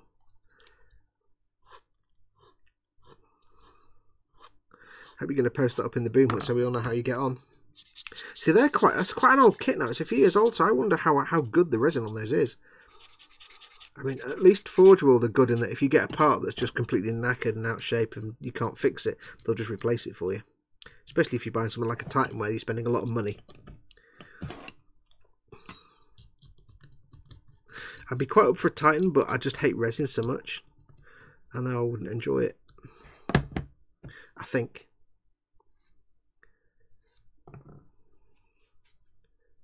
There's nothing wrong with resin, by the way, just to point that out. It's just I personally don't have the skills. You know, like some things you're good at and some things you're not. I suck at resin. I just suck ass right royal at resin. So I've learned over the years it's best for me just to avoid it. It requires a certain skill set, which some people have and I don't. But yeah, I would I'd be well up for a Titan. Very impressive. What is it? Is it not the The Warlord is the new one, Fox. The 1500 megabucks, 2 foot tall. Oh, in that case, that'll be, if it's the new one, then that'll be an outstanding kit because that'll be nice, freshly moulded parts. Yeah, you'll have fun with that then. Oh yeah, I forgot about that one. I'm thinking the old like Warhound and stuff because they're like getting on for a good few years old now. So good few years old now, them things. Are you buying it side to play in game or just so you can have one? I'd just buy one to have one. Because seriously, how the hell would you ever play that in a game? It's like, right, let's have a battle. Okay, I'm going to put my title on the table. Okay, I give up. Straight away. Yeah, Warlord Titan versus 20 Imperial Guard grunts. It's not going to happen, is it? He's going to walk away. Although I can imagine a game that involves Titans as well as other stuff will be a fantastic game. Imagine that.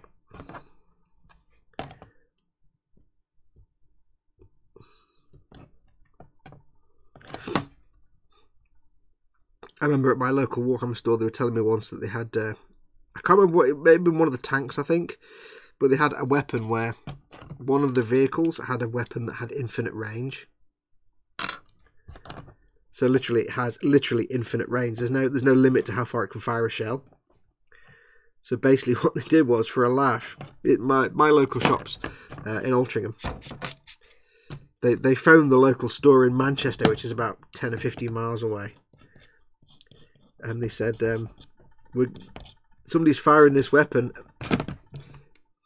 and it missed and it's landed on one of your tables.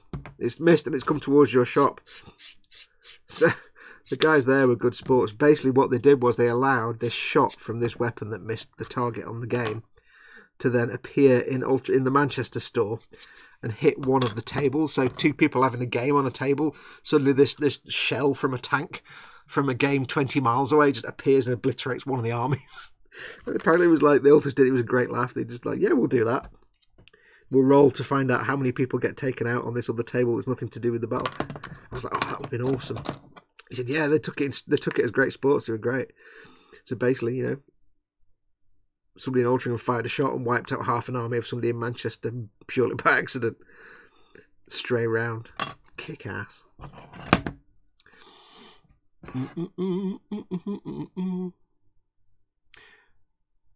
Don't worry, we'll find other ways to make you suffer, says Paul at Team Inept. Oh, I'm sure you will. Gimp. You will. And I will suffer. Don't you doubt that for a minute. I'm going to... no, I don't need to sand these bits because I'm going to glue those anyway and sand it when it's glued. Any other cleanup on there I need to do now? No. Okay. There are the two barrels. Barrels I have. I'm gutted now. I was going to quite happily do both weapons there, but never mind. The wife's having an early lunch meeting. I'll be back soon. You all soon, says James. See you in a bit, dude. Sai says, lol, it's for display. I don't really play. Blanco says, probably 2,000 guardsmen, but okay. Yeah, probably need about 2,000 guardsmen to take out one of them.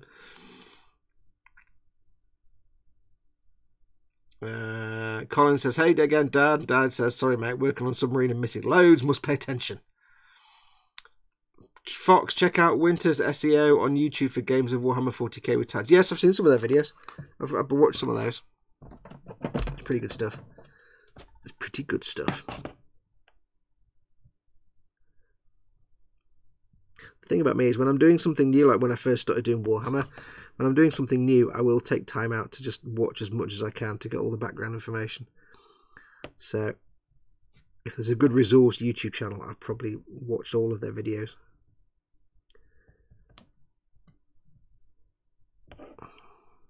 It's always fun though, because I still don't really know much about the game. I've never played the game. I know a few real basic things, but not much at all.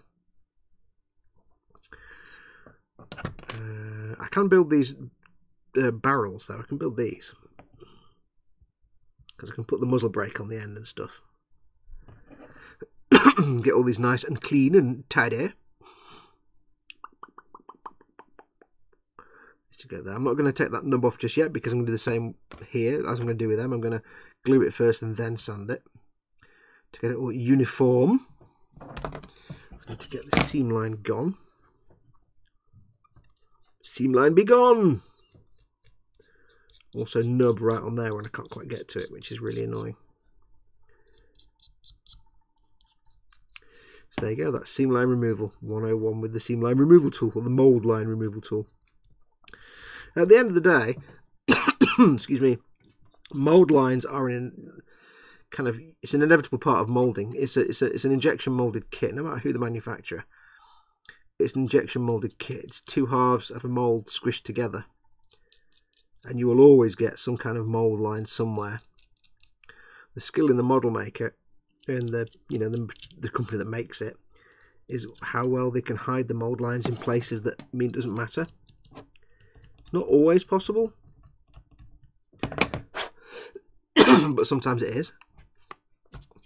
And sometimes you'll get mould lines hidden in all the most wonderful places.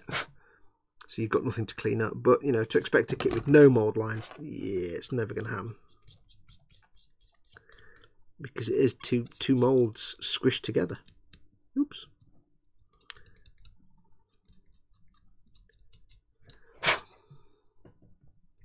That's how injection moulding do. Unfortunately. It just gives you something to do on the model kit. GW are a lot better nowadays than they were in the old days about kind of avoiding them as much as possible. So they are getting better at minimising how much you've got to get rid of.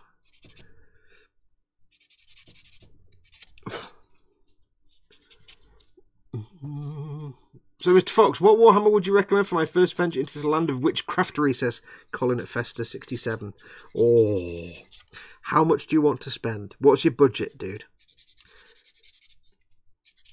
Because I know what you would like. Well, do I? I don't know, actually. Don't know. It depends. I would say maybe I'd start with a vehicle of some sort, just because if you're not a prolific figure builder, you probably don't want to start with a pack of 10 dudes.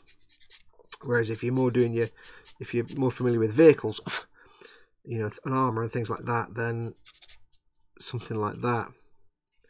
So I would just really say, look at what interests you the most. I would say go to the GW website and just browse through 40k stuff first of all. Have a look on there, see if anything tickles your fancy. And if nothing does, have a look at the Age of Sigmar stuff. And just go for what looks cool. Oh, Busby's in, my mate Busby. Good God. Everybody just take a moment of amazement that my mate Andy Busby's actually turned up for a live stream for the first time ever. Hey Busby, how you doing, mate?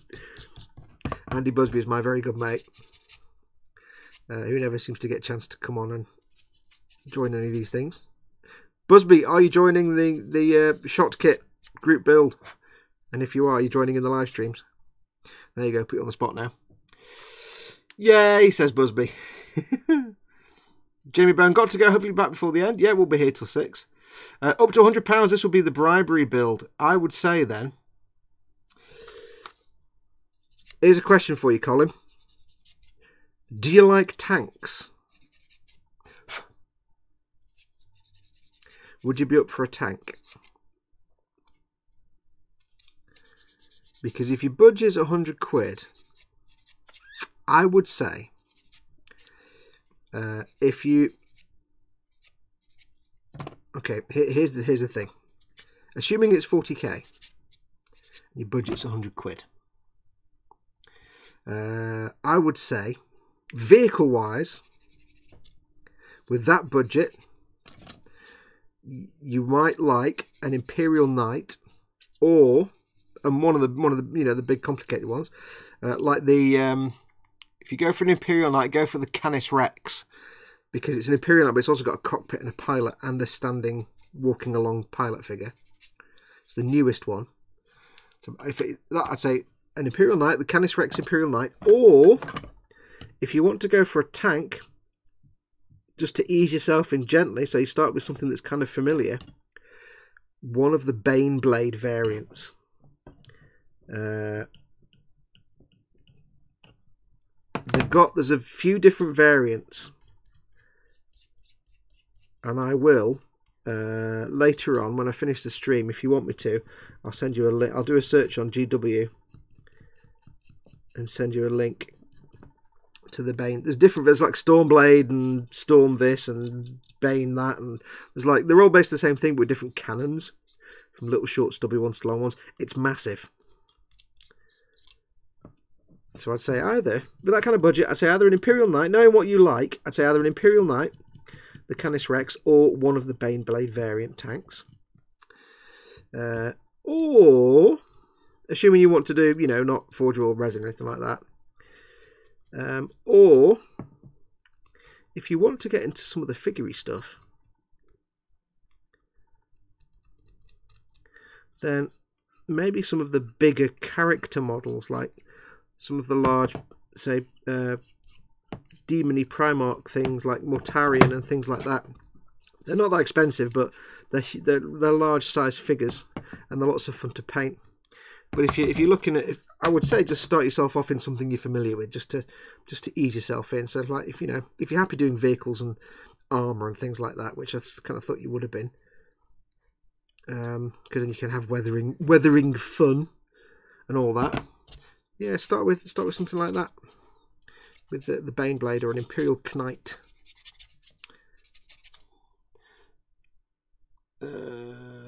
Tyrone Key says Festus get a Baneblade. Hi Colin, I like the Orc vehicles a lot. Dad puts a link up. What's that link for, Dad? Because I can't see it from here.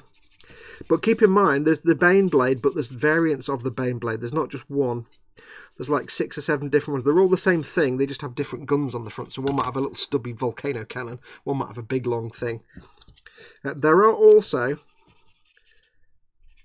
if you're up for it, if you go to Forge World, there are some incredible looking, and I want to get one, Death Court of Krieg tanks, like the Machinarius pattern and stuff. They're Death Court of Krieg tanks, but they are resin. They're either full resin kits, or they're a mixture of resin and plastic. Now the Death Court of Krieg ones are fairly new, so they shouldn't be too bad, but they are resin, so I don't know how you'd feel about that. But they look fantastic. And I'd be up for getting one of those. I will do it in the future at some point. I've got 10 Death Court of Krieg guys I've not actually made yet. So I'm going to see how they go. And if they're not a complete ball ache to make, I might get myself a... Dad says Baneblade. Yeah. Basically, Colin, if you go onto the GW website, that link that he's got there, and use the filters down the side, and look up Faction Imperial, and category unit type vehicles, and sort it from high to low price, and you'll see there's about 6 or 7 different versions of the Baneblade, all with different weapons. It really is a case of, if you're looking at a Baneblade, just look at which one looks the funkiest to you, because there's ones with little stubby cannons, ones with big long cannon, or one with a big plasma gun that's all glowy and stuff. So, but they're all basically the same. Different guns. But yeah. But that's the beauty of the Warhammer stuff. I've said to people before, people say, what should I start with? And I said, well, what do you actually like to make normally? I like to make planes. Okay, well, there's quite a number of flyer kits. I like to make military planes. Okay, well, there's quite a number of, there's the Valkyrie and things like that. There's Orc planes that are kind of made out of scrap. They're kind of cool. There's kind of a lot of different things that they cover different genres. So I'd always say, with something like Warhammer, if you've got a particular personal favourite type of tank or vehicle or kit or whatever, give that a try. Stick to what you know and like and see what the Warhammer version does for you. Fox, they all come in one box, but you can only build one variant out of it. Oh, that's right, says Tyrone. Yes, that is right, actually. I stand corrected. I think you can build most of them or all of them from one box. In fact, yes, you can. So, yeah, just get yourself a Baneblade.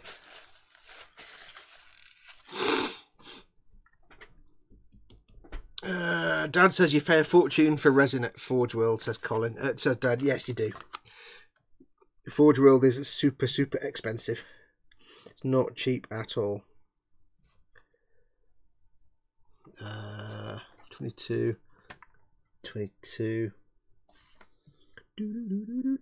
Okay, that's that one. I'll get these two off as well. Yeah, I might as well build these turrets and get the muzzle brakes on there. Also, then that means Colin will be doing a Warhammer kit. Happiness, woo! Because it's only it's a downhill jump from there, mate. Once you make one, yeah.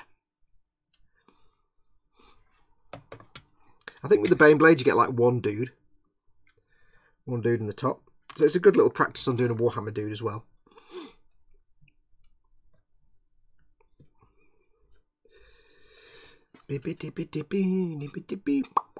Oops. Ping. And ping. And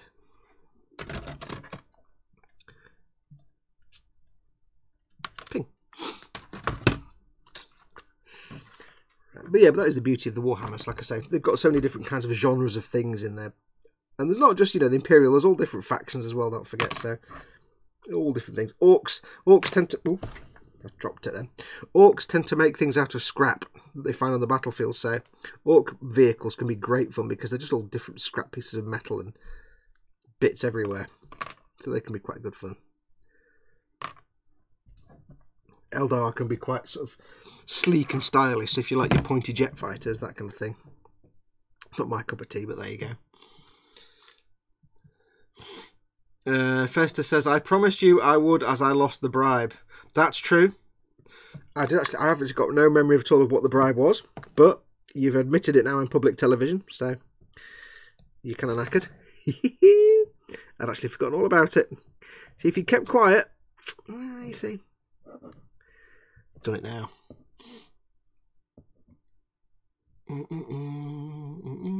Dad says, yay, Colin on Warhamsters. Where's Busby gone? Busby, where have you gone?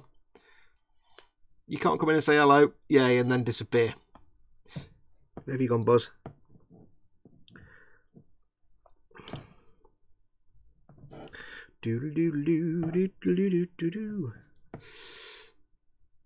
Festa says, I've always said I'll build anything, so I'm in a rut. Oh, trust me. Once you get into the Warhammers, there won't be a rut anymore. Because Dad was like, I'm not going to do a Warhammer, and then now he's built like 1,000 of them. Because Dad will tell you there's no rut when it comes to Warhammer. You just none.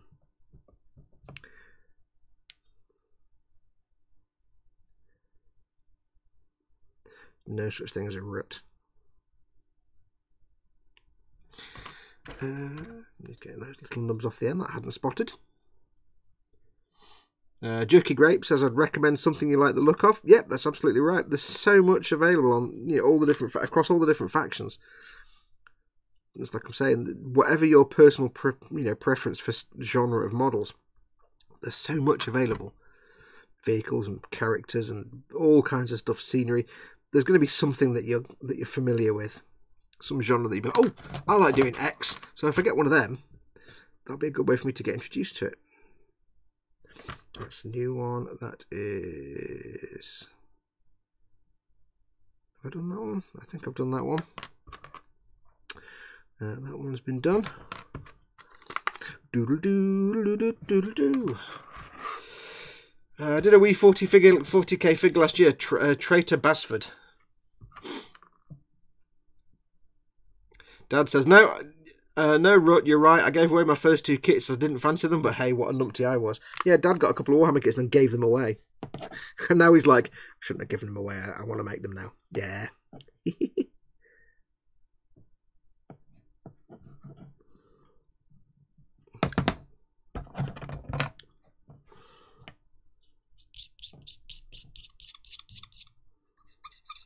And that's the other thing with the Warhammer stuff as well, that people have told me, not my personal thing, but this is what people have told me, is that, especially people who, I've got a few followers who are, say, retired, or, they can't get out and about much, but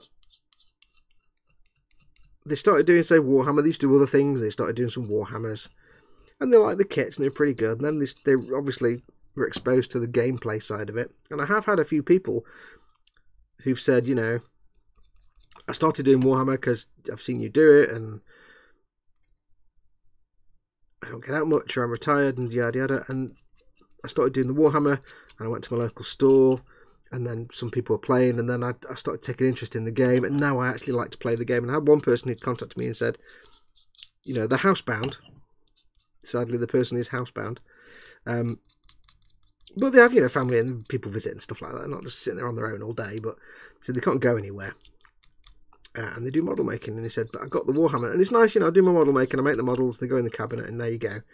So, but then I started doing the Warhammer stuff, and it suddenly opened up the possibility that, as well as obviously having fun making the models, I got enough of them that I suddenly realised I could play the game. And he said, so I got my models together, and I got the rulebook and stuff, and I had a little go, and I got one of my friends to come round, and sort of we both sort of started trying to figure it out. And he said after a while we both got really hooked on it, and now it's the case that him and his mate play the game at home, because they say this chap was housebound, he can't go anywhere. They play the game at home. His mate really loves it, and there's a few other people that have kind of gotten interested, and basically now his friends come round, they all play Warhammer. So he said, not only do I get, you know, awesome models to make that I would have done anyway, because that's what I do for a hobby, but now my friends come around and we spend hours every weekend, just like, you know, playing the game, just because it's like comes with it. It's like a bonus hobby, you know. You get a hobby that you've already got, and suddenly bang, you get a second hobby on the back of it. He said, so it was well made up, because his mates used to come around, they just sit around and watch telly, and like, but now he said, you come around, we can play Warhammer. So I was really made up when he sent me that. I was like, cool. And he said, it's your fault. Because he said, basically, I suck. Everybody else beats me all the time, and it's your fault completely. I was like, yeah, if you're winning, you wouldn't blame me. He said, no, probably not. So I thought that was quite nice. It is like it's the hobby you've already got, but you've got this little secondary hobby of the game on the back. So once I've got enough dudes all painted up and ready that I've got the codex for, I can go to my local. I'm going to go to my local store and get a little practice game in. And start trying it out. Right. It's all Fox's fault, says Dad. Yeah, pretty much. Team Inept says, the secret project is done apart from one tiny thing I overlooked. Grand reveal in the boom hut in a little while, going to eat my dinner first. Colin says, I was kind of dropped in it by my eldest son, who's a 40k nut. He told my local Games Workshop store my dad's a model builder, so he sent me a message to get in touch. Oh, in that case, you're totally screwed, mate. You are totally screwed. But that's the awesome thing. Like what I was just saying there, in that case then, that's brilliant. Because, like, how cool would it be, if your eldest son is a 40k nut, how cool would it be, like, you know, a year from now, that when he comes to visit, you can crack out your bits and bobs and have a game. He can bring some of his minis with him, and you can have a bit of a fighty fight. Yeah, once you've accrued enough models and stuff, he can help you out with that. Send me a message to get in touch.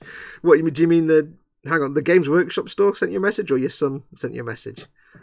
Either way, you're completely screwed. I'm just be honest. Has anyone got a spare Lieutenant Calcium helmet ahead of this Carpet Monster 8 mine? I didn't use the unhelmeted head, but I don't think I kept it because I didn't think I'd need it.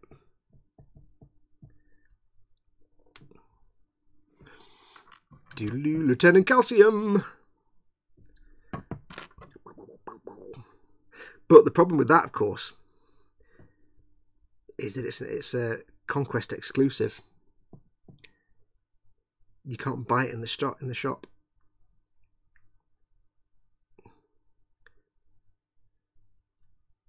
You could, of course, if you get really desperate, just buy the magazine, because you can buy a back order magazine. They still sell them individually, so you could buy the issue of the magazine, I suppose. It comes with it.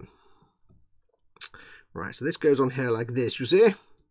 Except that doesn't, because it's the wrong way around, you spoon! That goes on there. big fat seam line down the middle, but that's why I haven't taken the nubbage off. So what we need to do is, oh, need to get that. So that's not even finished doing that one yet. Foxy buffoon. What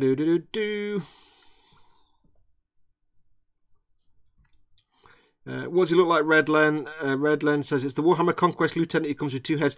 Dad, it's the guy who's pulling the sword out of his scabbard. He's kind of got his sword sticking out. He's walking along and he's got his sword pulled out a little bit. I'm doing the gesture and you can't even see it.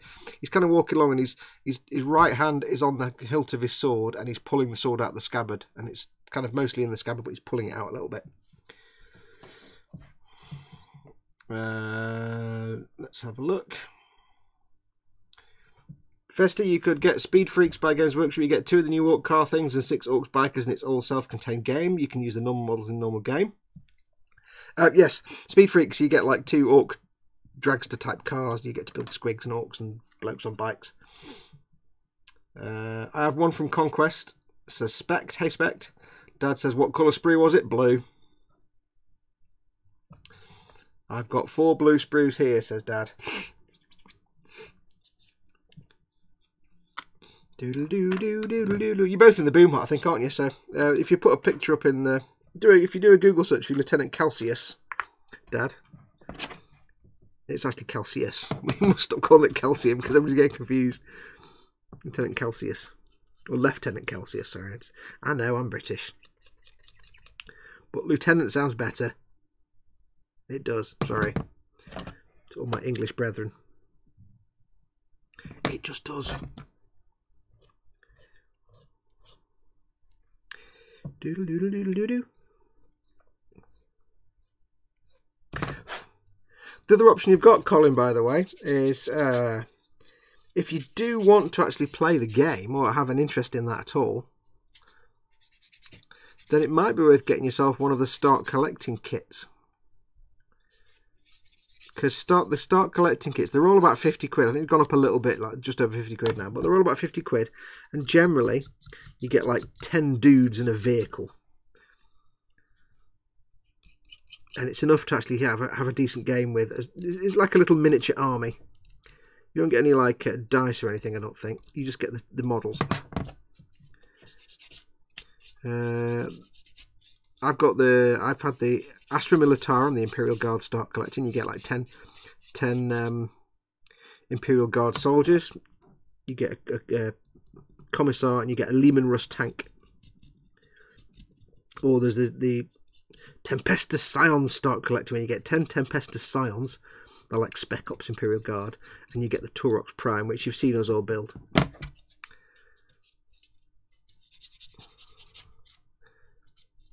Because that way then you're actually getting a load of dudes and usually a vehicle, and you can play that on the tabletop as a little army. Like a little sort of squad. It's basically a squad. They're only like 45 quid. They're good value for money because you're getting like 80 or 70 or 80 quid worth of stuff for like 45, 50 quid. So, but that's only if you really do want to look at playing the game. You might as well have fun with that. If you're just doing it for the sake of building it, then yeah, go for a Baneblade. For that budget. These are really fiddly to clean up and denub. Right. I shall get these cleaned up. Then I shall go for a great big wee because I'm absolutely bursting. And then before we assemble these, I think it's time to do some stickery giveaways.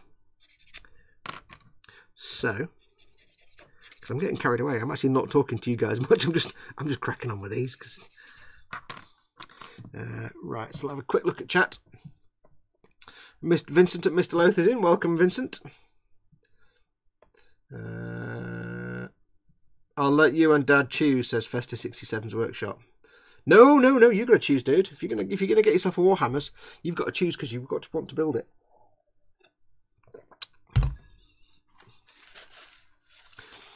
Right, what I'm going to do, I'm going to go for a very quick wee. So I'm going to put on the holding screen, and then when I come back, we shall do the what we're going to do. We're going to do the stickery giveaways. So let me just get set up to put on the holding music, and we'll be back in a moment. And I know the URL on this is wrong, Chris, but I've not changed it yet.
I'm returned. Ooh, I'm returned. I think I'm back. Am I back? Can you hear me okay? My microphone's not coming up saying it's doing anything. Can you guys hear me all right? I'm getting no action on my microphone thing here, telling me anything's happening. Can you hear me? Yep, okay, cool. Just checking. I'm not getting any action on my microphone VU meter.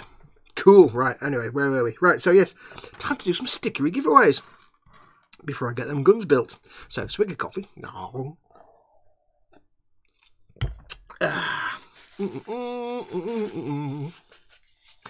I reckon Dad and Vincent, by the way, you need to be showing Colin various pictures of Bane Blades and Imperial Knights and stuff in the Facebook chats while this is going on so he can decide what he wants. Because we want to know by the end of the show what Colin's decided to get. Not that you're under any pressure, Colin, but you're under some pressure. Right. Quano Man says, hi, Mr. Guru. Hey, Quano Man, welcome, welcome. Somebody else came in. Oh, no, it was Vincent came in, said hello to Vincent. Hello, Vincent. Right. Sticker time. As before, we have 2 model making gurus with a bit on it.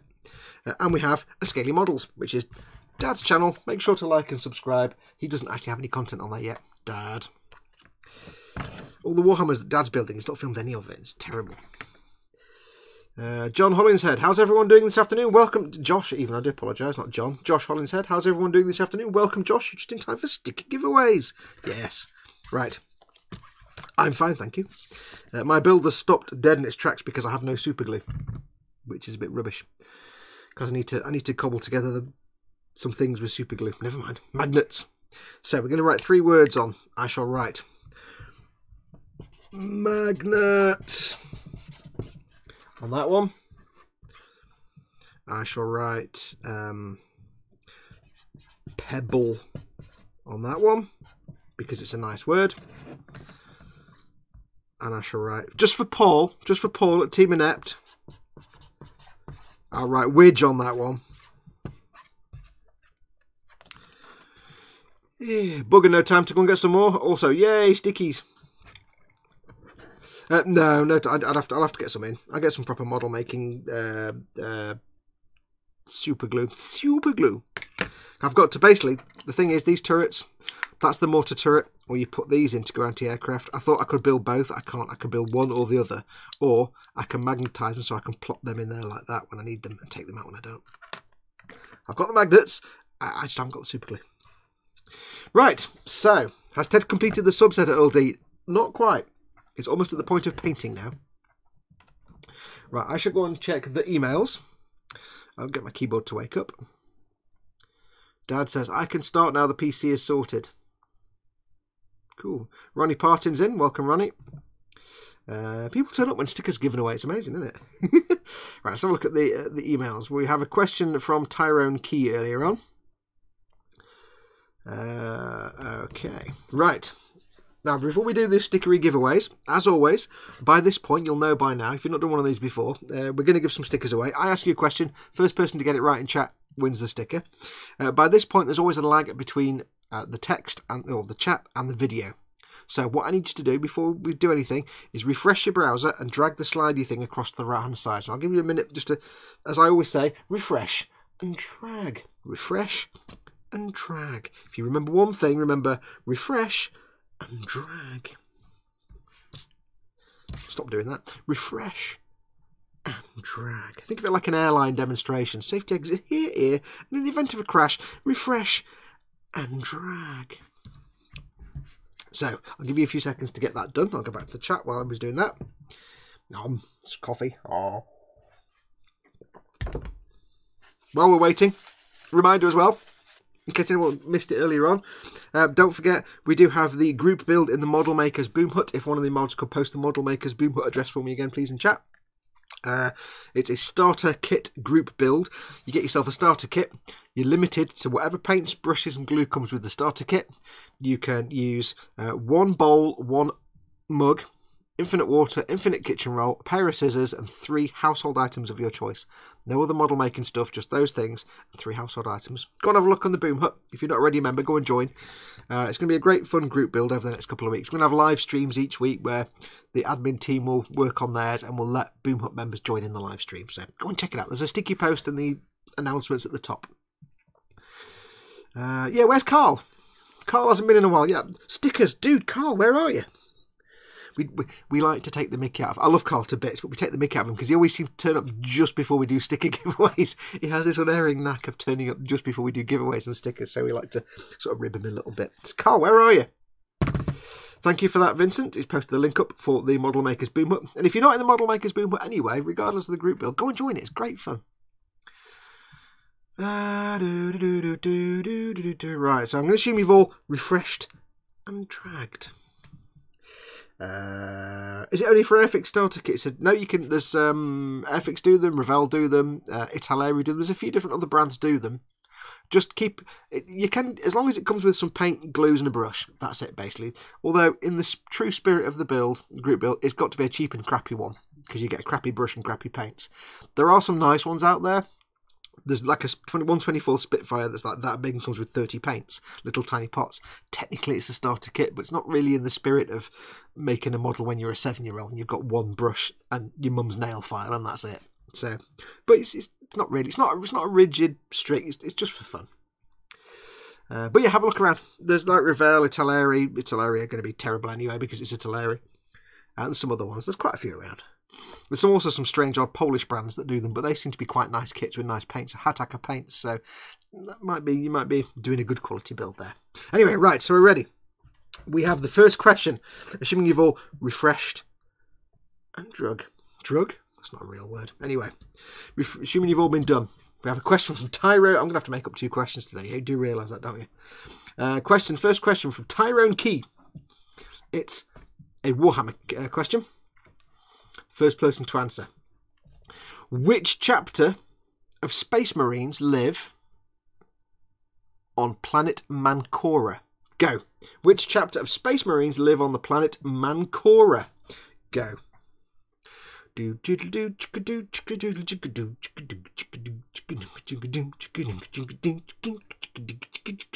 No. No, Josh Holland said that's not right. I don't know, that's not correct. Hans, that's not correct. I can only do the holding music for so long. I forgot what they're called. What they're called? Oh yes. I didn't even know that was a real chapter, to be honest. It's a good name though.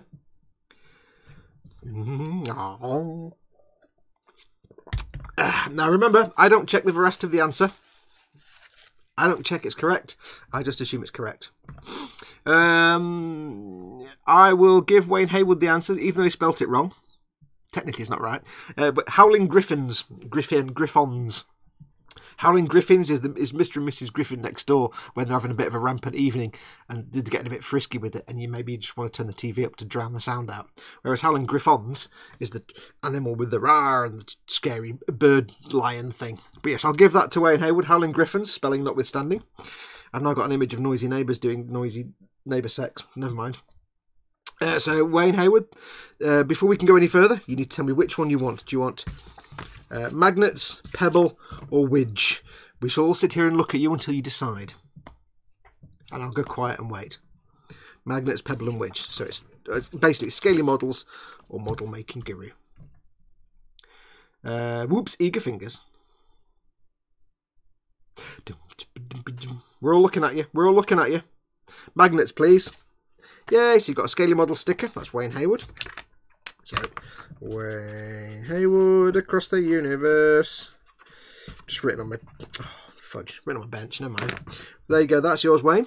All you need to do is drop me an email to modelmakingguru@gmail.com. No, that's the wrong one. Fox, I'm just reading it off the screen. It's still the wrong one. Fox@modelmakingguru. Wow. Start again. Fox@modelmakingguru.com. The address is there. Send me an email and just say you've won the Scaly Models sticker. I still haven't sent any out yet. I've got loads going back weeks and weeks. I need to get around to it. Just my car's dead and I've not had a chance, so I'm getting there. They're all piling up. I've got a massive pile of stickers to send out, so they will get sent out to you. My apologies, they haven't so far. Right, who is next? We've got another question to ask. Thank you for that question, Tyrone. Do we have some more stickers from, I think, the last couple of weeks? I think we do. Let's have a look. That's an email from Patreon. Don't need that.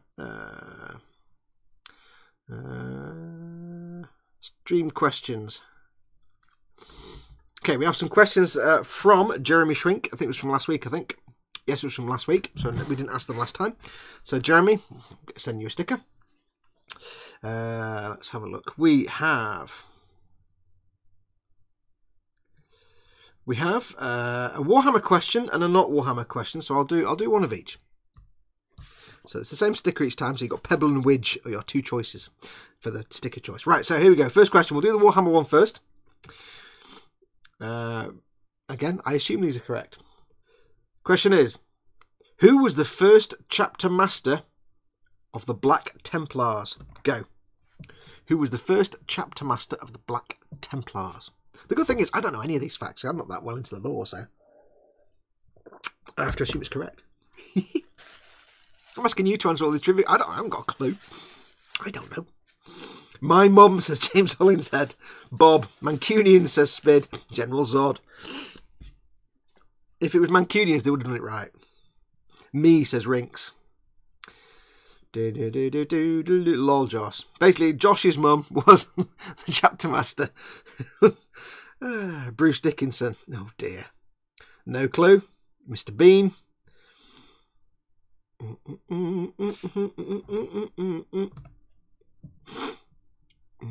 Neil before Zod. Big angry man with a big sword. Technically correct, but not correct, if you know what I mean. Chapter Master Helbrecht. No, apparently not. Brian Blessed. Whoa, Gordon's alive. Whoever this person really was, yes, it probably would be played by Brian Blessed. Let's just be honest. Everybody should be played by Brian Blessed.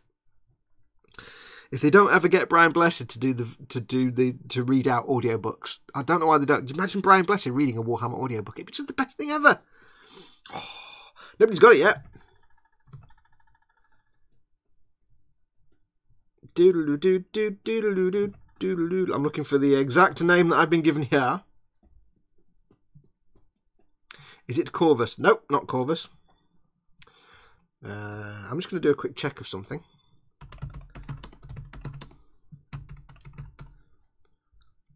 One second.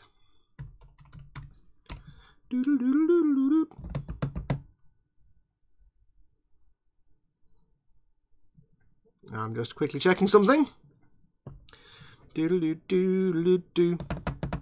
Hercules, no. Horus, no. Definitely not Horus. Yeah. Oops. Don't think anybody's going to get this one.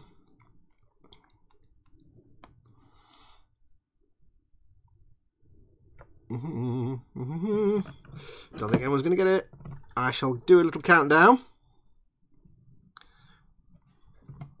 Oh, hang on. I may have just closed the chat. Oh, fudge. 1 second. Let me reopen the chat. Oh, no. Hang on. I closed the wrong thing. Give me a second to get the chat back. There we go. Tyrone Key says, Fox, Brian Blessed has done a Warhammer audiobook. It's one of the fantasy ones. He voices a dwarf. Oh, sounds awesome. That just sounds perfect. But he does need to do a 40k one. Imagine that. Right. I don't think anybody's going to get this one, so I'm going to do a 10-second countdown. Or a countdown from 10. JS Idaho says, think first captain. So we're ready? I'll give it a slowly because I know there's some answers like to come in. There's going to be some of the answers just after I finish. But a 10 countdown. 10. 9. I'm going to refresh the page. Let's start again. Hang on. Right. 10. 9. 8. 7. 6. 5. 4.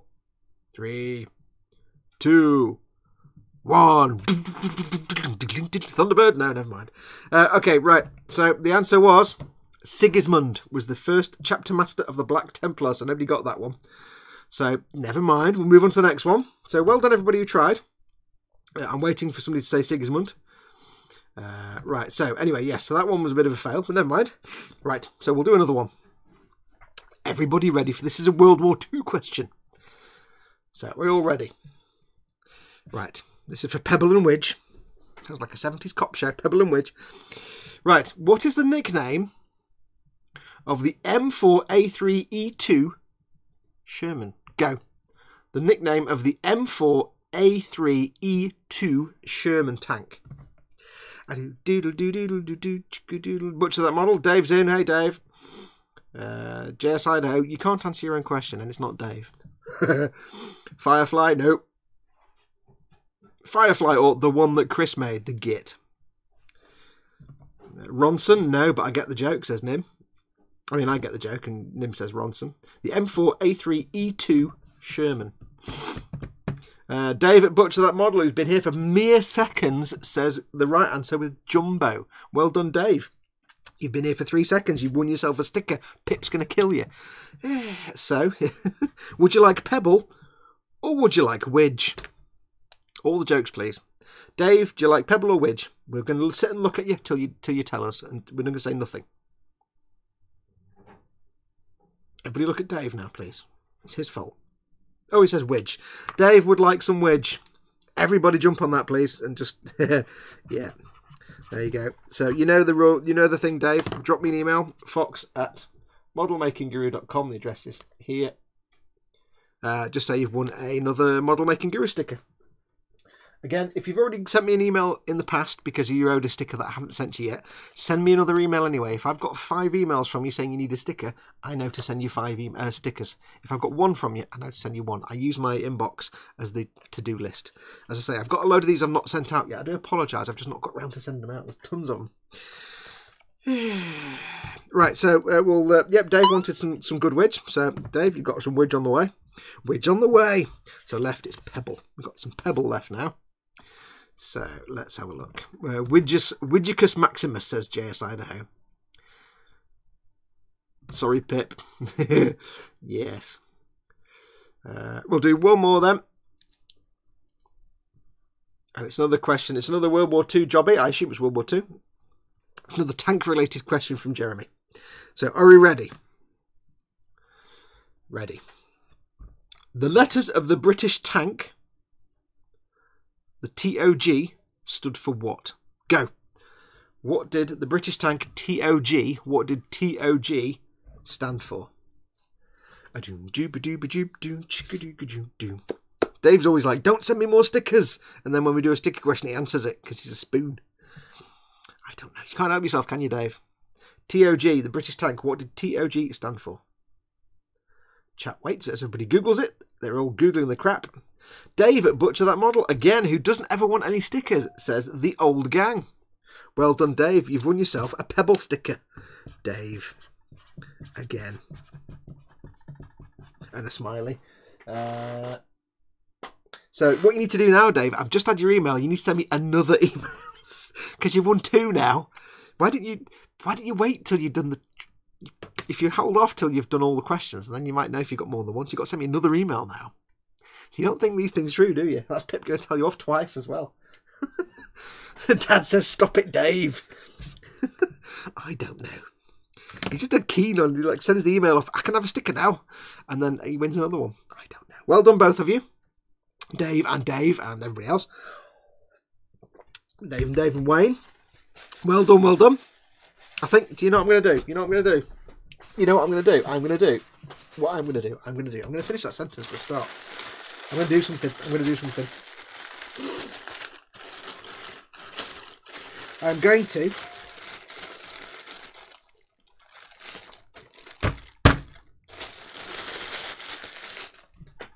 do another one.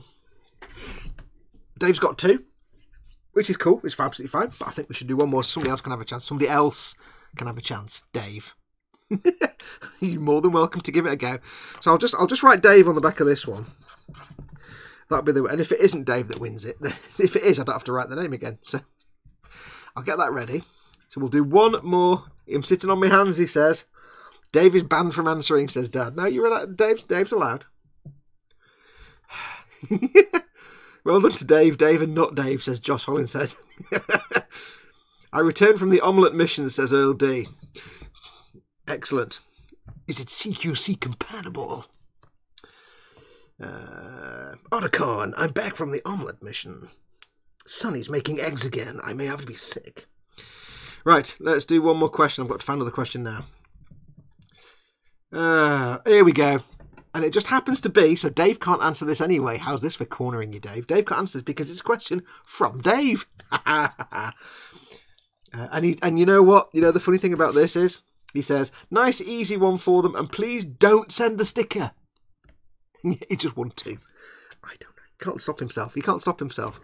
Right, so this is a question from Dave, so Dave can't answer this one. Everybody's open on this one. Right. Are we ready? It's a Warhammer Fantasy, well, Warhammer Sigmar, Age of Sigmar question. Are we ready? The Night Haunt, I'll reword it. The Night Haunt are a faction in Age of Sigmar. Which god do they belong to? Go. Which god in Warhammer Age of Sigmar do the Night Haunt belong to? You can't answer this, Dave. You're not allowed. You wrote the question. I love the fact he says, please don't send me a sticker in the question email, then win stickers because he enters it. Tyrone Key says, Nagash. Well done. Tyrone Key is absolutely correct. It is Nagash. I assume it's correct. I don't know. I don't do Sigmar. I'm a 40k man myself. So, Tyrone, well done. You got yourself, just totally didn't write a Y properly there. Got yourself a Scaly Model sticker. Scaly Models, like and subscribe. And if you do, maybe Dad will do some content for it at some point. Dad. So well done, Tyrone. Just send me an email to fox@modelmakingguru.com. It's right there. Fox@modelmakingguru.com, and just say you've won a Scaly Models sticker, and I will get that sent out to you. And I do apologise. I do have this big, massive. I'll show you. Hang on. It's not that I'm lazy. It's just that I'm lazy. I'm not really lazy. It's just that these are all the ones that you guys have won of us. I've just not had chance. For one reason or another, I've not had chance to get myself to the post office. I need to go and get some stamps for sending. Blip. What we got? I can't even read that. I wrote the word. Spoons. Blimp. Mossy. Pineapple. Osric-tastic. Osric Widge. Grumpy. Dave. Tyron's just won that one. Butt Fumble. Spooked. Watch our horse racing 2016 video, all of it. Team Inept, like and subscribe. Pebble, Widge, Fudge. I'm going to run out of silly words. Bubble, Kenneth. That's just Kenneth. It's not got a silly word on there. Although Kenneth has got Gaz Vickers. There you go. Lumpen, Bloop, Plums, Sponge, Widge again. Oh, we duplicated Widge. Clamps, Crinkle, Butt, Limpet, Butts, Magnets. There you go. So yes, I've just not had a chance to get to the post office to get the stamps, to get these. My car is actually dead and off the road, so I can't get to the post office just yet. So they are in a pile. They're all there to go out to you, just so you know. I will. Saves me sending one to Tyrone now, says Dad. There. Gangle Smash. Let's have a look. So that was all answered nicely. I'll just catch up with the Osric 9000 says, dammit. The dressing gown god of sleep. Cool, thank you, says Tyrone. I will. Gangle Smash, says Earl D, with a bubble bibble. A bubble Booble Bible. I can't even get it right. Booble Bible. So well done to the winners of the stickers. Again, we are still got the wheel of giveaways is on hiatus at the moment because I'm skinting on my arse. I need to get my money back up so I can then afford to send stuff out to you guys. So the wheel of giveaways where we give away cool model kits is just on hold for a bit while I'm skitting on my arse because I can't afford to send them out. So it's not gone away permanently. I've still got a big box full of stuff to give away for you guys. So stay tuned. It will come back. I'm just trying to get back on my feet. Christmas, New Year is a nightmare time for everybody. So it will return. Right. Going to prime an Imperial Guard Sentinel back soon, says Josh. Cool, I've got a Sentinel. I've got to paint. I've got to prime and paint mine. Right. So we've got these done. I need to get these two off the sprue. I need to clear my throat again. Hang on. Oh, it's like an old gentleman's club. Order. Every time I have to clear my throat. Get these bits off. Get these prepped and ready. Oh, ping. There you go.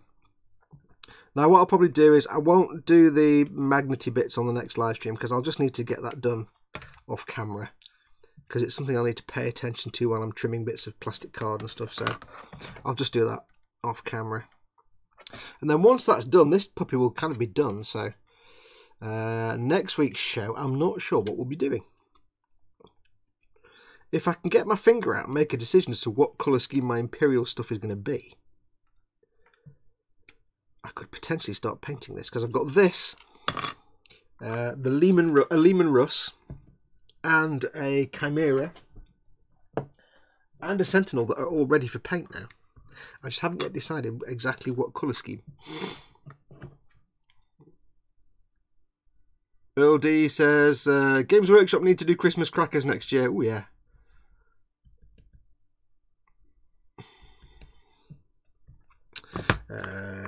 So same again with this one. We're going to look at what we need to take off. These nubs I can remove. Those I shall leave because they'll be dealt with when I do the sanding and the filling on that gap, on that panel gap. So it's just take these down a little bit.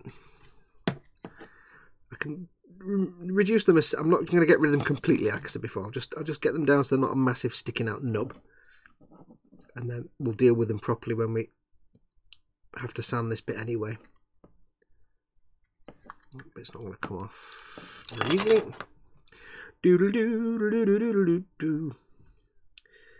What is everyone having for their dinner this evening? Or if you've had your dinner, what have you had for your dinner this evening? It's getting towards tea time for me.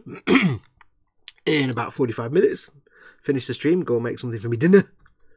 I don't know what yet, because I suddenly realised nothing's been taken out and defrosted. Oh, god damn it. I hate that. It gets to dinner time and you realise you've not defrosted something, and it's like, oh, now what am I going to do? Because I always sit here and think, I could just go for X, Y and Z that's in the freezer, and oh wait, I haven't left it out for 3 hours to defrost. God damn it.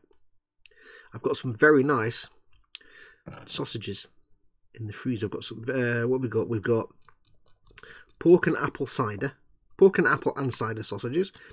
We've got some pork and chorizo sausages. Ooh, yes. I've got some beef and something sausages. Can't remember what they are now. Beef and something and that. And some other ones that I can't remember what they are, but they're all very, very nice. And I could eat those, but they've not been put out to defrost for 3 hours, so I'm a bit knackered on that front. So, takeaway it is. Probably. So what are you guys going to have for your dinners or teas? Or if you have had that already, because I know you're on in different time zones. What did you have? Talk about food. Make me hungry. It's a really good thing to make me really, really hungry. It's not really. It just seems to be the way I always end up talking about food when I'm starving. Got to tell you, this last sort of month or so, because I gave up smoking about 6-7 months ago. You might, if you're regular, you'll know I gave up smoking over the summer. Excuse me. And by God, have I got the belly from hell? It's like, gave up the smoking, and because I can now taste food, I feel compelled to eat all the things. To put all the things in my mouth, basically, all the things in my face, and eat them. So I've got this belly that's a bit. I'm like, I'm normally a spawny git with a little skinny gut, but now I've got this belly. I'm like, wow, I look middle aged. Oh, well, I'm middle aged, so I've got my middle aged belly, and I'm like, I want to get rid of it. Now I'm not one for dieting, because diets are rubbish. And if anybody suggests a diet, I will just find them and slap them, because diets are just pointless. Like the kind of slim fast nonsense. I'm not that pathetic. But, I've been reducing how much I eat and eating carefully. So I've not been eating like 15 McDonald's a day. I've just been eating. Most days I'll just have my dinner in the evening and that's it. Maybe, some crackers during the day. But I just can't get rid of it. When I was a much younger guy, I'll let you into a secret. When I was a young shaver of a lad, I was always really skinny and quite happy about that, because I could eat anything I wanted. Basically, I ate like a horse, but I never put on weight. And my female friends just hated me, because they would eat like a bean and they'd suddenly get fat, and they'd hate me for the fact that I could eat like half a horse and then the other half of a horse, the solid side and the clear side, and I'd still be skinny as a twig. and they hated me for it. And my secret was always what I called the... I'll rephrase it to be advertiser friendly. It was the poop yourself thin diet, which is basically eat as much as you want, but do massive poops. There you go. You put on a pound, poop a pound out. There you go. Done. No problem. Happy face. There you go. And that seemed to work for me from my teenage years onwards until, like, you know, this year, when it's like... Now it's like I eat a bowl of soup and suddenly I've got size 40 waist for a week, and I'm like, what? No, oh damn it.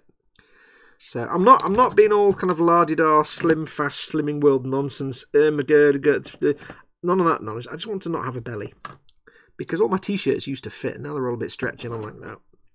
So yeah. So talking about food, it's killing me at the minute because I'm always hungry. I'm just trying just not to eat as much. I'm just trying to stick to my dinner in the evening, and it usually works. But I tend to like just have my dinner in the evening for 3 days, and it'll be great. And then I'll suddenly accidentally eat like a kebab or 6 packs of ramen or something, and I'll be like, oh. Which is obviously there's clear blame in that one. You can't really get away from that one. There's no point playing the blame game there. See what chat's doing. What you're having for your tea. Dave says, Earl D, the did in my Warhammer store. Wait, what? If you spent £150 in store, you got to pull a cracker. They had little things like dice markers and the measuring template.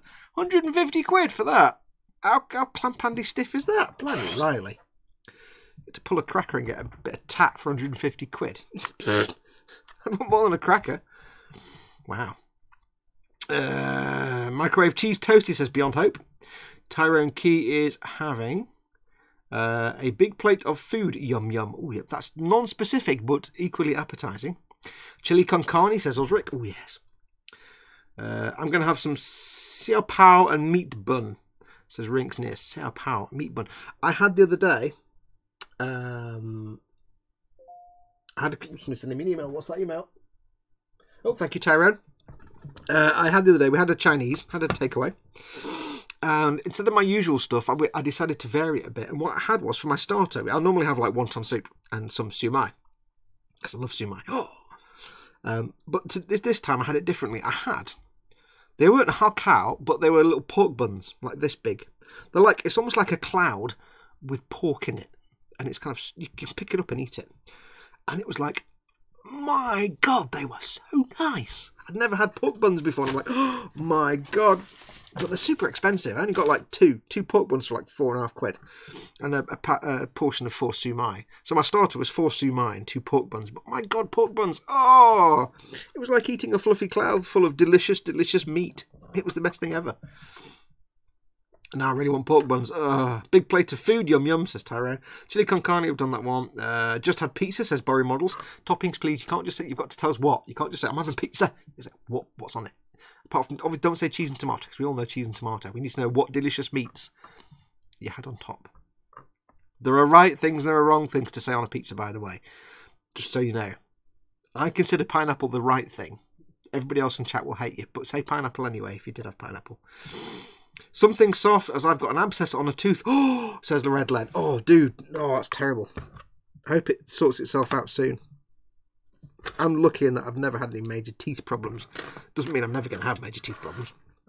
But yeah, I'm lucky in that. I sometimes get achy teeth, and then I go to bed and then they're fine in the morning. So it's just, I sleep through it and it goes away. I don't really think of it more than that. Probably a bad way to think. Frankie Goes to Hollywood is having meatballs without bobbingtons. I like that. Meatballs without bobbingtons. Red salmon salad and pickles, says Wayne Hayward. Ooh, nice. No idea. She Who Farts is off down the shop soon, says Butcher That Models. Noodles. Always recommend noodles. Do you know what? I've got addicted to ramen right now. Because you guys have sent me loads of, like, you know, Korean death noodles. But even just normal, just not death noodles, just normal ramen. If I get too massive, I'll get like a massive pot, or I'll get 2 of the, you get little packs that you put in the pan. I'll get 2 of them. But I've discovered, and it's a real guilty pleasure food. Try this. If you're in the UK, you'll know what these are. Get yourself 2 packs of ramen. Can be any flavour, beef or anything like that. But it's got to be proper strange, not like super noodles and crap like that, but proper ramen noodles. 2 little packs. Put them in the pan. Get yourself a thing of Bisto onion gravy. Onion gravy's got to be... Pop the lid off and just do that. Sprinkle a bit of it on. There you go. Put it away. Get yourself a thing of Bisto chicken gravy granules. Sprinkle a bit on. Put it away. Get yourself a thing of Bisto curry sauce. Chip shop curry sauce. Take the lid off. Sprinkle some on. Close the lid. Then add the sachets of whatever comes with the noodles. Usually like a thing of powder. Usually beef or chicken or whatever you're having. Add the water to just over the noodles. Boil it for 2 minutes. Then get it all out in your bowl. Even if it's still got loads of water in there, get it in your bowl. Then leave it for 5 minutes. Stir it up and leave it. Because when it's 5 minutes, it's cooled down. All the powders, the gravy powder and the curry powder and the chicken gravy powder, they stodge it. They stodge the crap out of it. And what you'll have is this block of ramen noodles. If you lift it up, it's got a smooth glassy bottom because it's just where the bowl is. But if you munge it up with your chopsticks a little bit, oh, it's delicious because it's really solid, flumpy, gloopy noodles. And it's not that I've suddenly got addicted to noodles. It's that I've got addicted to shoveling noodles in my face with chopsticks. Just going, rah, rah, rah, rah, rah. Like, I don't know why. I get cravings for ramen, but not the noodles itself, but just shoveling that in. Whoa. So I can't have one pack. I have to have 2 packets.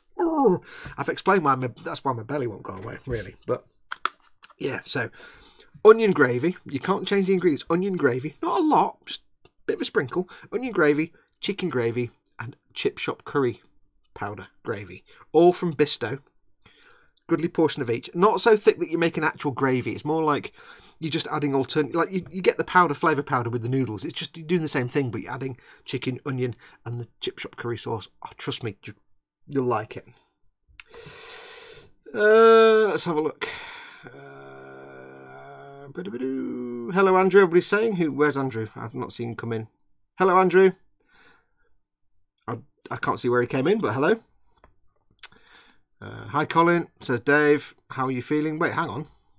Have I just gone up the chat a lot? I hit 40 and suddenly Jazster says I hit 40 and all of a sudden no longer 10 stone. Yeah, when I was like in my early 20s, I had like a 30-inch waist and I was like, I don't know, 12 stone. Now I'm like 40-inch waist. No, I'm still skinny, but I've just got a bit of a belly going on. So I want to get rid of it. I can't wear a big long flowy greatcoat when I've got a belly sticking out. It doesn't look right. How much weight to a stone, says JS Idaho. Can somebody convert stone into measurements? 14 pounds to a stone, says JS. Yeah, okay, that works. Once you get to 45, it's food, baby, blood. Wow. Hang on, let me start that one again. Dave says, once you get to 45, it's food, baby, body, time of life. I get that. Get a bike, do a few miles. That's exercise. That's not an option. Exercise. No. See, exercise is not an option here because I'm allergic to exercise. If I try exercise of any kind, I break out into a sweat and I get pain and discomfort and I get hot and I sweat. It's clearly an allergic reaction because if you have an allergic reaction, you tend to get pain and you get stiff muscles and you sweat and perspiration. It's clearly an allergic reaction. I'm clearly allergic to any kind of physical, exercise or effort. JS Idaho says, thanks. Apparently I am many stones. Lol, aren't we all? Sleep then, probably something from work since I eat there for free, says Nim. Oh, good idea. It's all sweeties from your unboxings, says Spit. No, it's all the noodles from my unboxings. That's the problem. But the thing is, like, if we have, like, say we just want a simple dinner, I'll make, like, some sausage and chips. And we'll just get some sausages. And I don't mean crappy, I mean proper sausage, like proper pork, apple and cider sausages or something like that. Nice quality sausages. We'll get them out and we'll get some, like, French fry chips. Not a lot, just French fry chips and maybe some little button mushrooms or, something to go with it. But we'll get, like, a pack of 6 and Mama Fox will have 1 because she eats like a sparrow. She'll have 1 sausage. There's 5 sausages. I've got to eat the 5 sausages. And then if I've got sausages, I have to have 3 slices of bread because then you cut the sausage in half and you have the 2 halves in the bread and then the chips and then you make a sandwich and you eat it and you have 3 of those. So it piles up and then it piles on and I need to get to pile out. Pineapple is the right answer, says David Butcher that model. Yes. Spicy beef and ham. Awesome. Pineapple, says Rinks Near. God, that sounds easy. LD. And a sensible maple syrup coffee, Foxx says, yeah. There's no maple. I forgot to put maple syrup in that. Imagine that, that is literally a litre of coffee with maple syrup in it. Oh, that'd be great. I think Foxx is Goku now. I don't know what that means. Pineapple is good on pizza. Anyone who says otherwise is a super big heresy, says Tyrone Key. I like pineapple on pizza. It's fine. It's either Goku or Naruto. I don't know what that means either. Chip shop curry. Is that a Thai or Indian curry, says JS? I don't know. Chip shop curry in the UK, you get what's called fish and chip. You know your fish and chips in the UK. You get chip shops. There's two types of chip shop in the UK. Well, there's several different types of takeaways, but in terms of a chip, what we call a chippy, here you go. This is for all the non-UKers. I'll explain. I'm taking my visor off and everything. When a British person talks about a chippy, there's very different takeaways we have. You know, you have Chinese, you have kebab shops and kebab houses and curry houses and all kinds of different takeaways. But we also have what we call chippies, which are chip shops. Now, there's two types. There is basically a traditional English chip shop, or there's the Chinese chippy. And when it comes to Chinese takeaways, there's two different types. There's the Chinese takeaway, which is to do Chinese food. And then there's the Chinese chippy, which is a chip shop run by Chinese owners and staff that do some Chinese food, but mostly fish and chips. It's kind of hard to explain, but there's chippies and there's Chinese chippies. Now, it's an important distinction because if you go into a non-Chinese chippy, so it's got a regular chippy, you get fish, chips, sausages, you get, you know, pies, all kinds of stuff. Sometimes they do Chinese food as well. But you get gravy. If you're up north, down south it's a bit different, but if you're up north you get gravy. Now in a non-Chinese chippy, the gravy's shit. It's horrible. It's just not, it's just brown. It's alright, it's not brilliant. It's just alright. It's a bit boring. It's just gravy. If you go into a Chinese chippy, and same with curry sauce, if they do curry sauce, it's like, it's alright, it's not bad. It's like Chinese curry sauce. It's just bland. If you go into a Chinese chippy, however, first of all, the gravy is, how to explain it? It doesn't matter it doesn't matter where the Chinese chip shop is in the UK. If it's a Chinese chip shop, it will have the same gravy as every other Chinese chippy in the UK. They have like one supplier. And it's this brown, stodgy stuff, and it tastes divine. It's the best gravy you'll ever have. It's just, non-Chinese chippies don't come near to it. They can't even come close to it. The Chinese chip shop gravy is the best. But Chinese chip shop curry sauce, it's not really like, this way, let's kind of break it down. There's three kinds of curry sauce. There's Indian curry sauce, or, you know, Thai, Indian, various different Asian subcultures, their curry sauce that you get on curries. Put all that to one side, forget that. There's two other types of curry. There's Chinese curry sauce and the school curry sauce. School curry sauce is a creature all of its own. It's got raisins in it and all kinds. It's delicious. You can actually get school curry sauce. But Chinese chip shop curry sauce is... and you only get it in Chinese chippies, and Bisto do pots of Chinese... When they do chip shop curry sauce, it's Chinese chippy curry sauce. And it's just, it's divine.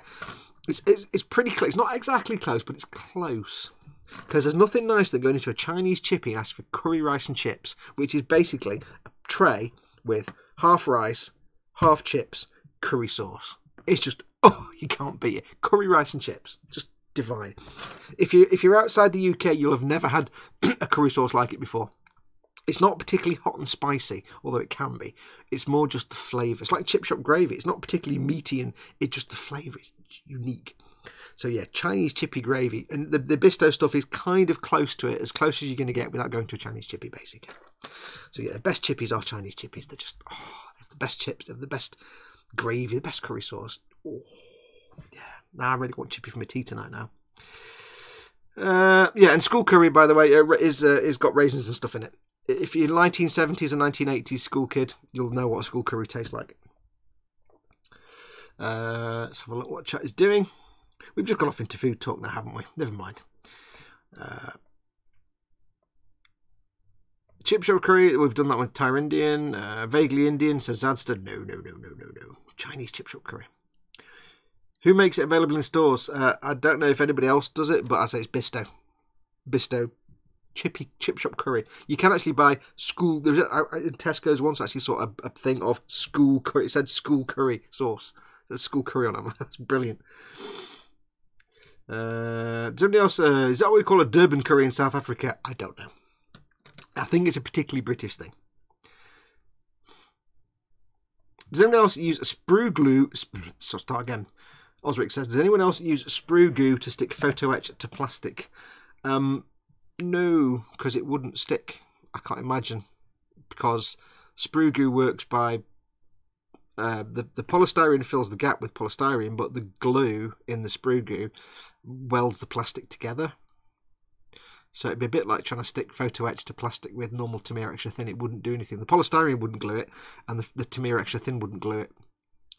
Because it can melt the plastic under the metal, but it can't do anything to the metal to bond it to the plastic. So for photo etch, you want stuff like CA or super glue. You want PVA, white glue, Elmer's glue if you're in the US, but then again, that's not permanent. It can come off and go yellow and crumble off. Anything like that that's not a welding cement. If it's a glue that just is sticky, like, you know, even epoxy and things like that, but they're messy. Most people just use CA glue, super glue, or a tiny touch of PVA. But anything that works by physically melting the plastic together, it's not going to work on the photo etch. It'll just fall off. You can't actually get it in the shops, only in fish and chip shops, says Adster.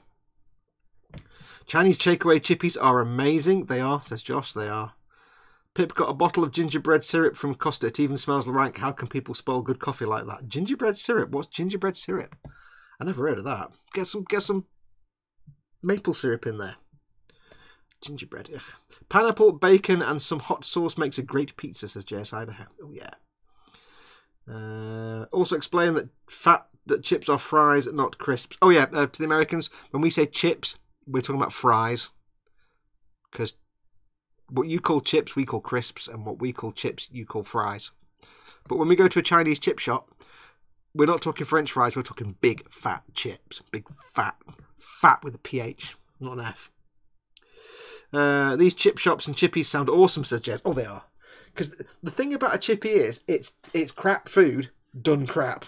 It's like a starter kit. It's not healthy.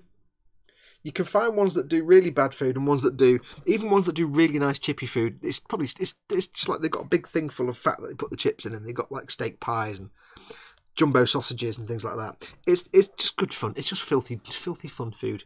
You walk in, you say, I can have a big sausage, chips and steak and kidney pudding, please, and a thing of gravy and a mushy peas. And then 5 minutes later, you've got this big bag of food that you take home and unwrap. It's all wrapped in paper, so all your peas and chips get stuck to things. And you get this big plate of food. And it's just filth. And it's just the best food is filth. Really hungry right now.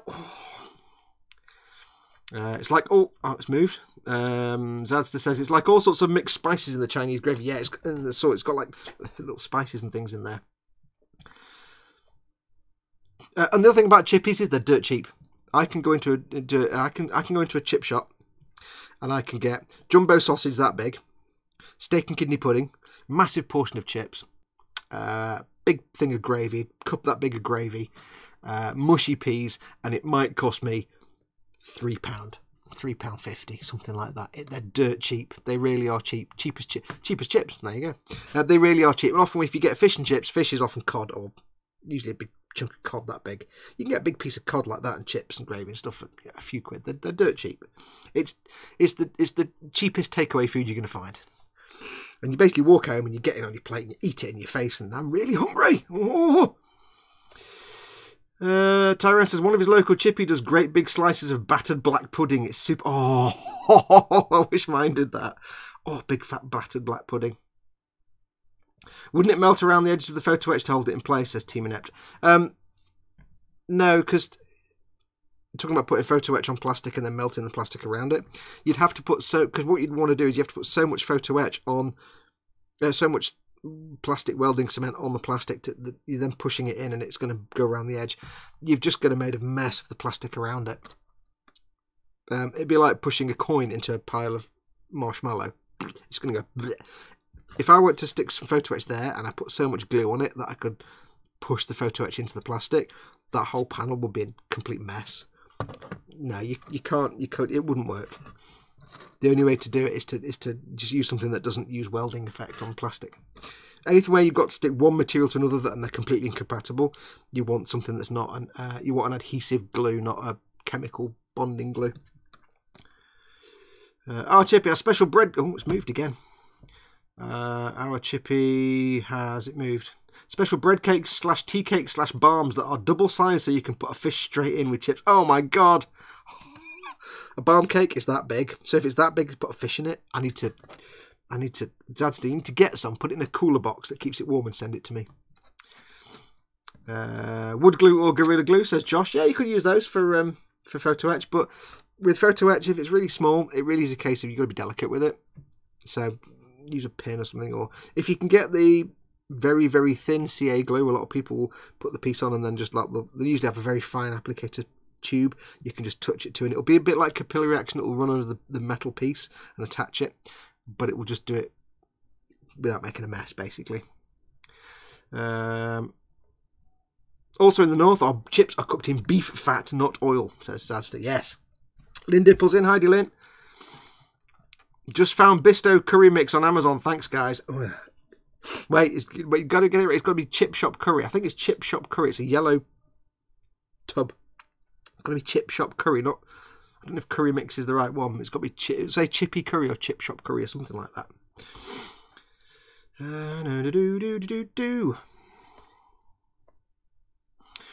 Food, I is hungry, says Lynn. Yeah, we're talking about Chip Shop Gravy and Chip Shop Curry Sauce. Speedy Curate says, you can get it in shops. I'm posting a picture on the Boom Hut. I'm a big fan of Japanese Chinese curry rice, which is a thing. I've never had Japanese curry, but Chinese curry, oh yeah. I'm great, I got my house, says Lynn. Oh, nice one, Lynn, well done. Lynn's got himself a new house. Yay. Well done. Frankie Goes Topwood says, I think I'll have to send you a mystery food box, lol.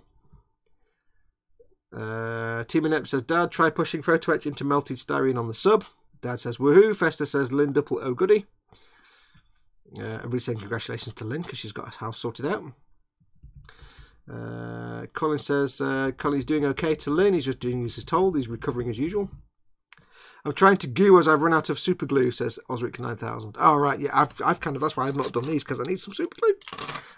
Yeah, I need to get some super glue.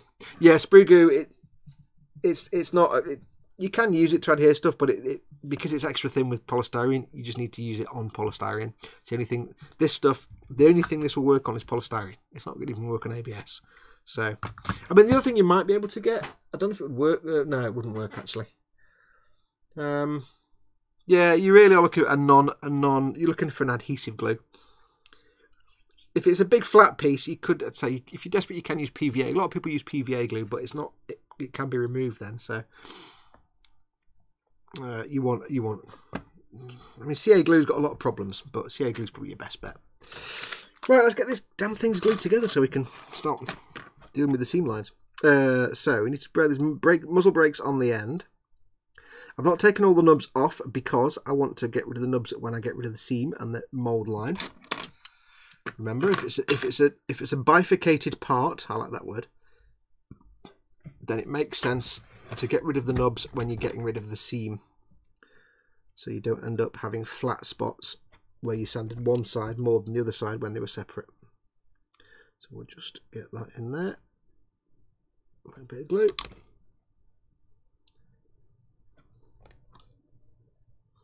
We've never used Tamira Extra Thin before. I don't know how you've never used it before, but it's a beautiful, beautiful glue for polystyrene because you can just run it along an edge and it will suck in and do its magic. If you want a no mess glue, what I'll do is I will squish that a little bit, just a tiny amount. That will bubble up some plastic from the joint, and then when it's dried, that little bead of plastic will have filled the gap, and I can sand that down. And at the same time, when I'm sanding that little bead of glue away, I'm also sanding away the nubs that I haven't yet taken care of. And that way I can get rid of the nub and keep it all circular and in the right shape. So handy hint, excuse me, handy hint, if you have got things to glue together where it's got two sides and there's nubs, just see if you can get rid of the nubs later.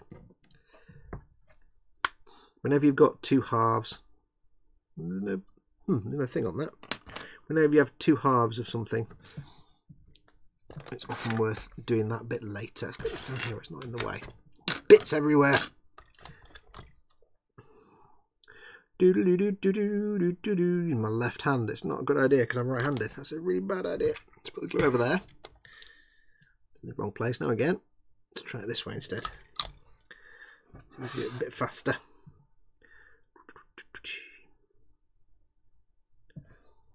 Can't put the glue there, it's in the wrong side completely. Do you see how difficult things get when you're watching me?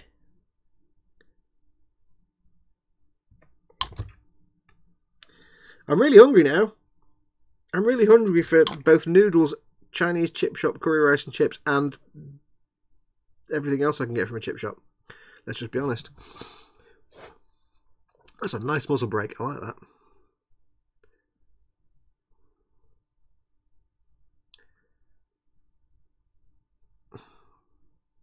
Give it a squish.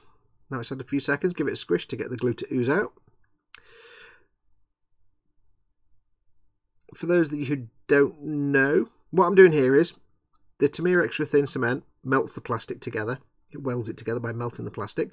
By giving it a second and squishing it, I'm making the plastic bubble out of the gap and fill itself with itself. So the polystyrene gap is filled with polystyrene. Sprue goo, if you don't know what that is, because it's been mentioned a few times, is basically that. I've got some here. That's not that. It's that. It's just basically Tamiya extra thin with polystyrene dumped in it. And it's basically a jar full of liquid polystyrene. And all you're doing with sprue goo is you're filling a gap with polystyrene in glue. When the extra thin glue flashes off and goes away and evaporates, you're left with the polystyrene filling the gap. And it's the most sandable way to fill a gap. And the easiest, to be perfectly honest. But for some gaps where they're tiny enough like these, I don't need to go back with any sprue glue later on because there's no point. Just the glue that comes out when I squish it is enough to seal this little tiny gap. Squish! Squish! Squish! Just make sure you've got everything lined up. That usually helps. But I'll double check those to make sure that one's lined up. That one is a little bit off. A little tiny bit. There we go.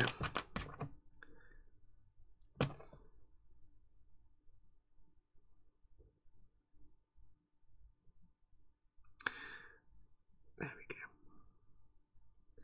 Give that one a squish.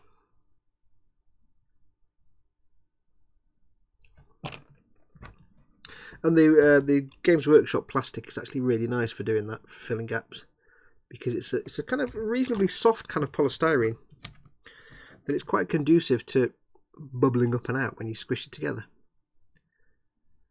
So it does actually make gap filling quite easy on these models. Whereas some kits that have got hard, like Tamiya kits where they've got real hard, kind of solid polystyrene, it can be quite a chore to do this kind of squishy gap filling here on those. Just because the plastic is so hard, it takes a little longer for the glue to do its work and dissolve anything. But on these, because it's kind of soft polystyrene anyway, it's more eager and keen to go dribbly and fill the gap.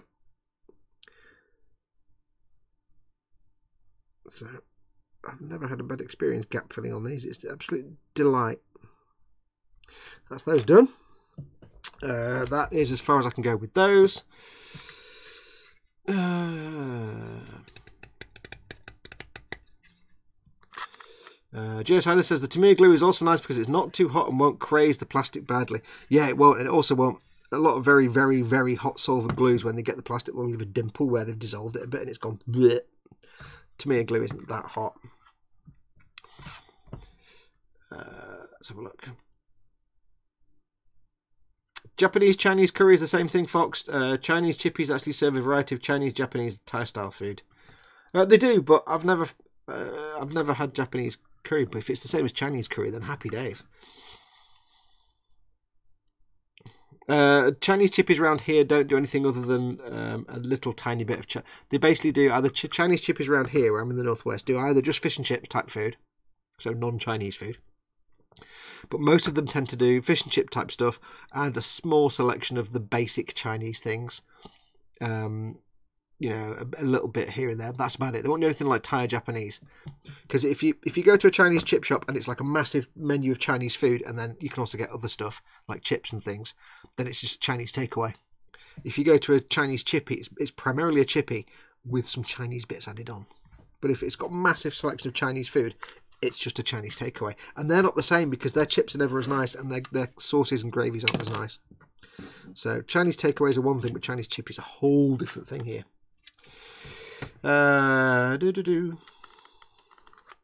Right, so now we just put this shelf on the back, which is going back a page. It just literally spongs on there like that with no effort whatsoever. Make sure they're straight. Are they straight? Yes. That just blaps on there. How does it blap on? It just blaps on in a way. It attaches with the thing. How does it? How does that even attach? There's two sticky out things here. I don't quite understand how that goes on. Oh, I see. Oh, I see. If you any X, because that sits in the middle like that. Okay, that makes sense. So what I shall do is I shall get my extra thins, and I shall indeed use the caterpillar action to spoop the glue into there. Spoop. It will suck it down. Suck it down. Wow, Duke Nukem throwback flash reference. Oh, which reminds me, by the way, no one has yet still answered the sticker challenge for the 2 references I gave. I shall ask one last time before I tell you what they were. The 2 phrases I put in chat were intelligent calcium and warning Helvetica, or danger Helvetica is also correct. So intelligent calcium and danger Helvetica. The first person to say what that is a reference to wins a sticker. So I'll give you a few minutes and then I'll tell you, because I don't think anybody's going to get it. But when I do tell you, what you'll need to do is you'll need to go on, probably to eBay now. I think it's out of print, and I'll tell you in a minute. Get a little thing on the back there. Lovely, lovely. Let that do its thing for a minute.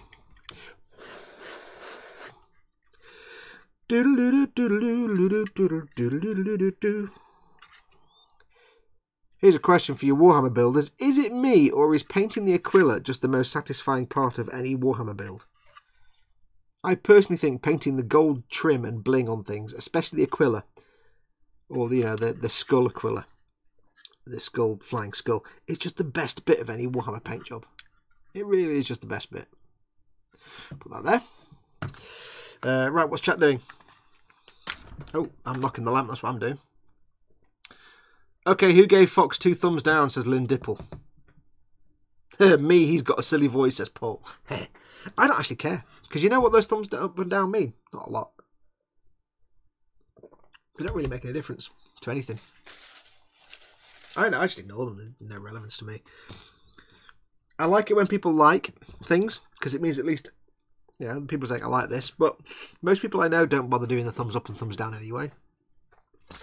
The only thing that matters to me with my stuff is that people enjoy it, that, they feel welcomed enough to put comments on my videos. In all the years I've been doing this, I've probably had a handful of negative comments, like, 3 or 4 or 5 comments on videos that are like snarky or negative out of however many tens of thousands of comments I've had. It's fine. Most people don't bother anyway. But yeah, all I ask of people is,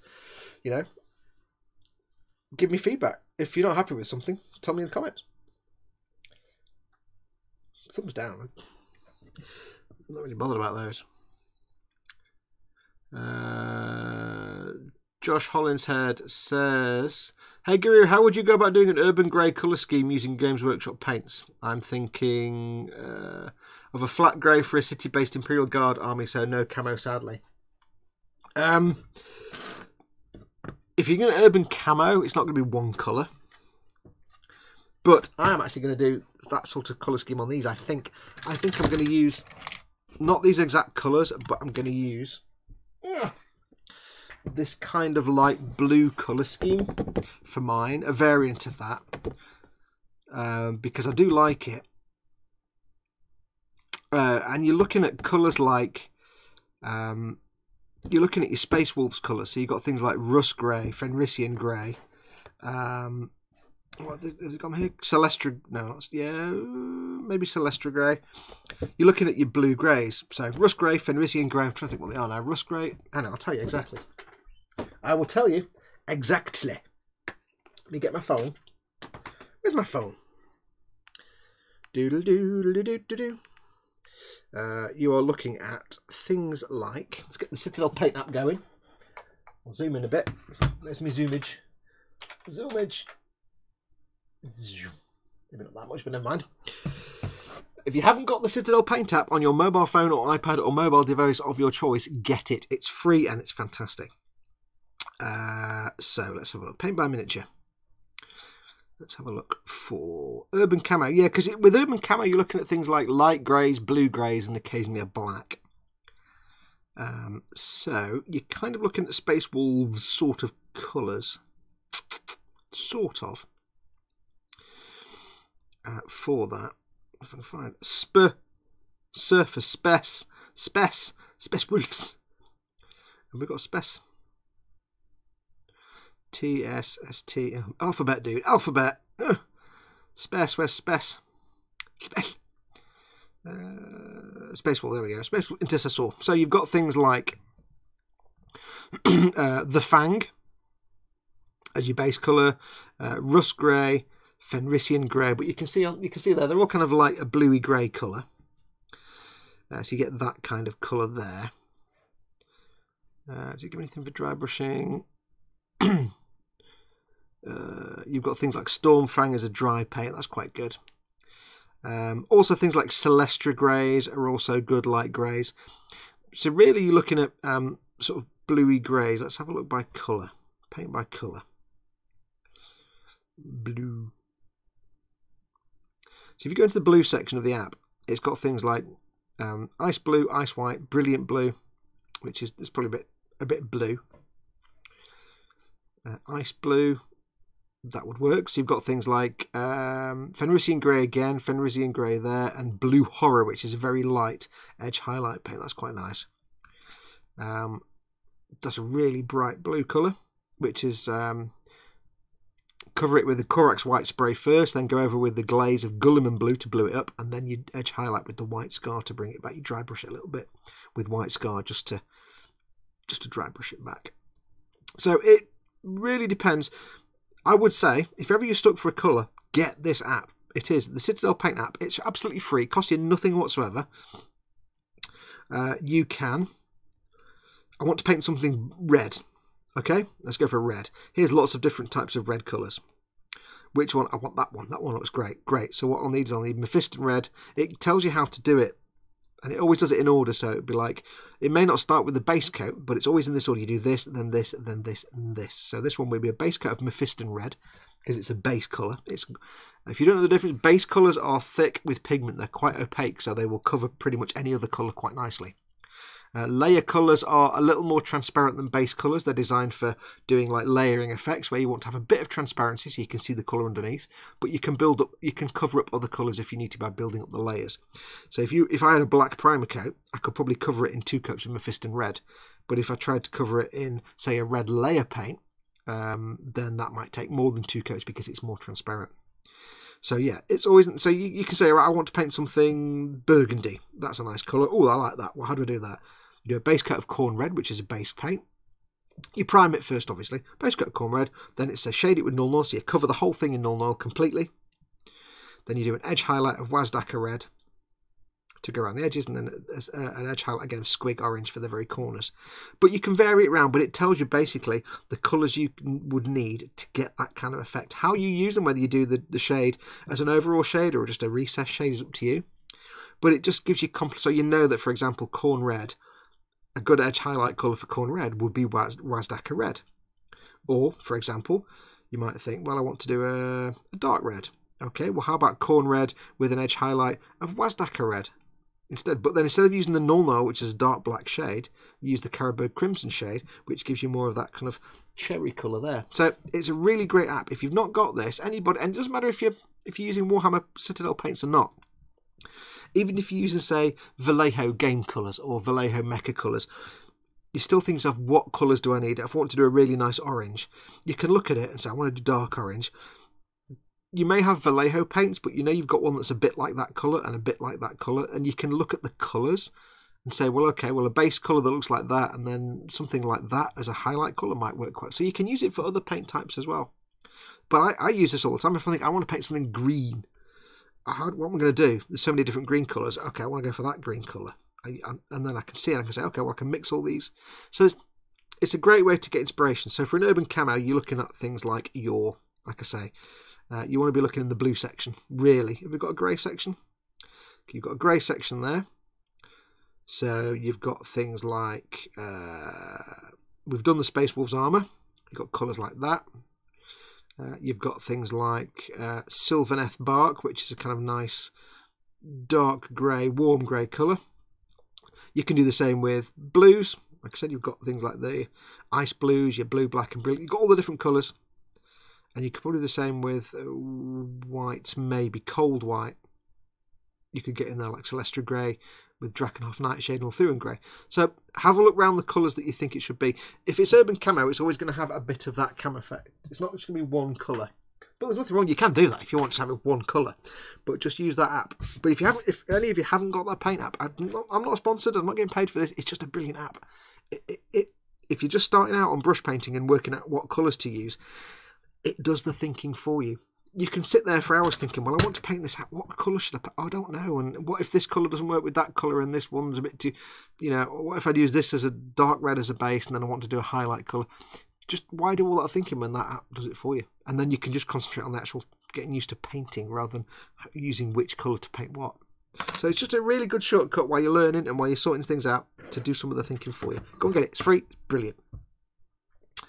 Right, we shall do a quick look at the chat and then we'll have to call it quits because it's past 6 o'clock now. I hope that helped, by the way. Danger Helvetica. Oh, hang on. We may have a sticker winner. David Butcher, that model, says painting Night Hunt is the best part of Warhamster. JS Idaho says Helvetica sounds like a fancy processed kind of cheese. And Burry Models says Danger Helvetica is from the series Look Around You. Spot on. Absolutely, you've won yourself a sticker. And I knew somebody would get it. Let's see. You can have a model making guru or a Scaly Models. Which would you like? Which would you like, Burry Models? Paul Di Tommaso says, Fox, you're the first YouTuber I've ever sent anything to. Have you finished off the maple syrup yet? Not yet. Yeah, I've had some in my coffee. I didn't put any in this coffee, unfortunately, because I forgot. But I need to get myself some pancakes, or pancake mix, proper pancake mix. I need to get myself some bacon. I've got some bacon. I need to get myself... I've got waffles, but they're potato waffles. They're like bird's eye potato waffles. They're not sweet waffles then. So I need to get some kind of waffles and other things I can put them on. And some cereal, because I've had maple syrup on cereal. It's great. Right, who won that one? Burry Models. So have they replied to that one? Guru, please. Excellent. I shall put something on there. So let me put that to one side. I shall write the phrase pork buns on there. It was Burry Models, wasn't it? There you go. So all you need to do, amigo, is drop me an email to... I have to cover it up so you can see it. Fox@modelmakingguru.com.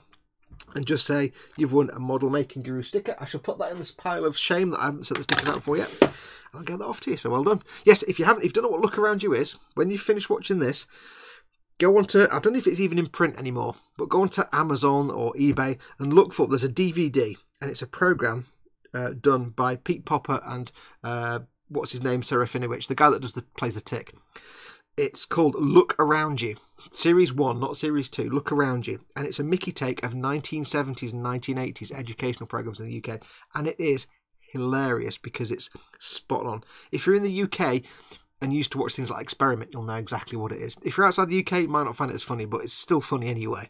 But if you lived in the UK and you remember school's programmes in the 70s and 80s, you'll recognise it immediately. It's spoof and it's fantastic. So go and look it up. Look around you. It's probably dirt cheap and it's just hilarious. It's just the best thing ever. So if you ever hear me say Danger Helvetica or Thanks Ants, Thants, or anything like that, that's where it comes from. Let's have a quick look at the chat and then we'll bugger off because I need to go and get some food. Teaming Up says, I'd start with Skaven Blight Dinge as my base colour. That's a very good German grey equivalent, that. Skaven Blight Dinge is a really nice sort of German grey colour. Skaven Blight Dinge, sort of a great name as well. Skaven Blight Dinge as my base colour, and then work up from there with 2 or 3 complementary tones and highlight with Celestra Grey. Mechanicus Standard Grey. Mechanicus Standard Grey is a close colour as well to German Grey. Mechanicus Standard Grey is kind of like that, a bit darker. Skaven Blight Dinge is, I've not got any here, but I used it on my Taurox. Hang on. If I can get it out. Is that everything falling over? Skaven Blight Dinge is sort of that colour, although keep in mind that's got a load of weathering and everything. I need to zoom out, don't I? I've not finished this yet. It's got a load of weathering and dust and dirt on top and stuff as well, but it's kind of that German grey colour. I find German grey, Skaven Blight Dinge is probably the closest to German grey. Right, let me zoom out a little bit so you've not got just the close-up of my finger or something. Running long today, aren't we? Nice tank, Fox, says Lynn. Thank you very much. Mechanic Standard Grey is a good sort of highlight colour for Skaven because it's a little bit lighter. Good highlight colour for that. Paul T. Tomasa says, hi people, what's going on? We're overrunning. You've come in right at the end. We've actually normally finished by now. James Lorimer says, is Intelligent Calcium Doctor Who? No, it was Look Around You. The first episode, the pilot episode, was called Calcium, and it was an education program about calcium, but it was completely made up. It's all nonsense, but it makes perfect sense. You'll also find out what Besselheim plate is.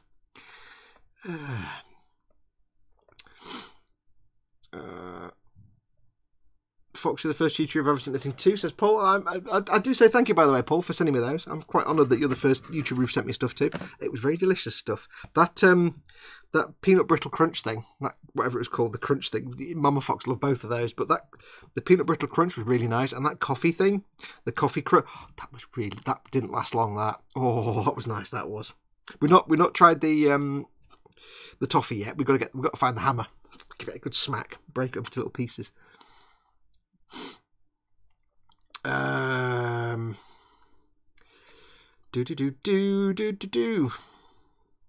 and Lynn are talking about games. Plex and servers, I don't know any of that. I'm a console gamer. I turn it on and play a game. Where are we? See what's Dave. Dinner time, catch you all later. Thanks for coming in, Dave. Yes, I need to go in a moment. Maple syrup plus pancakes, says Zadster Heart. Oh yay, Zadster Heart. I should get some pancakes too and some syrup, says Gross Models. Yeah. I might have to go to IHOP, says...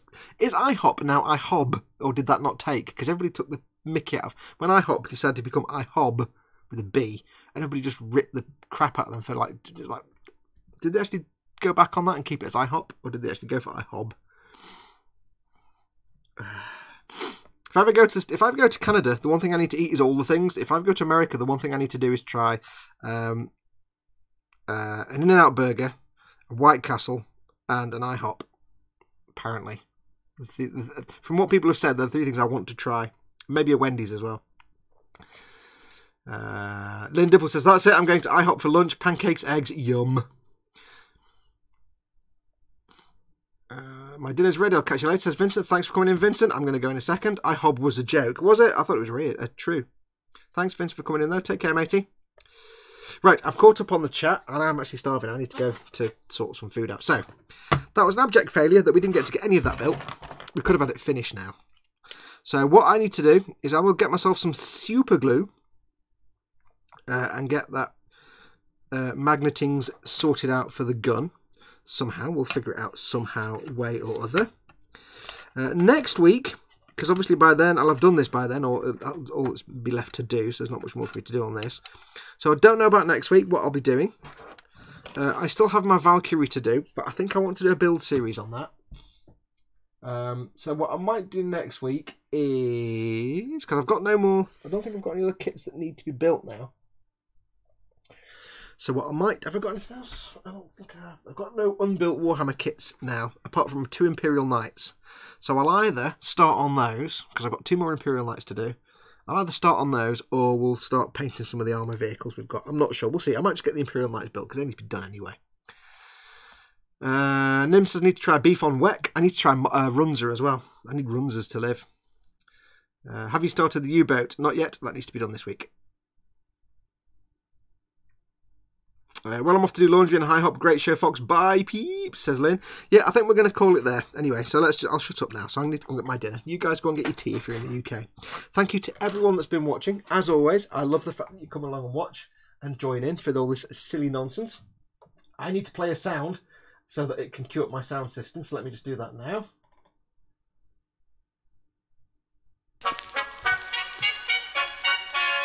Right, that's ready, so the sound system is active. I have to do that, otherwise you lose half the music at the end.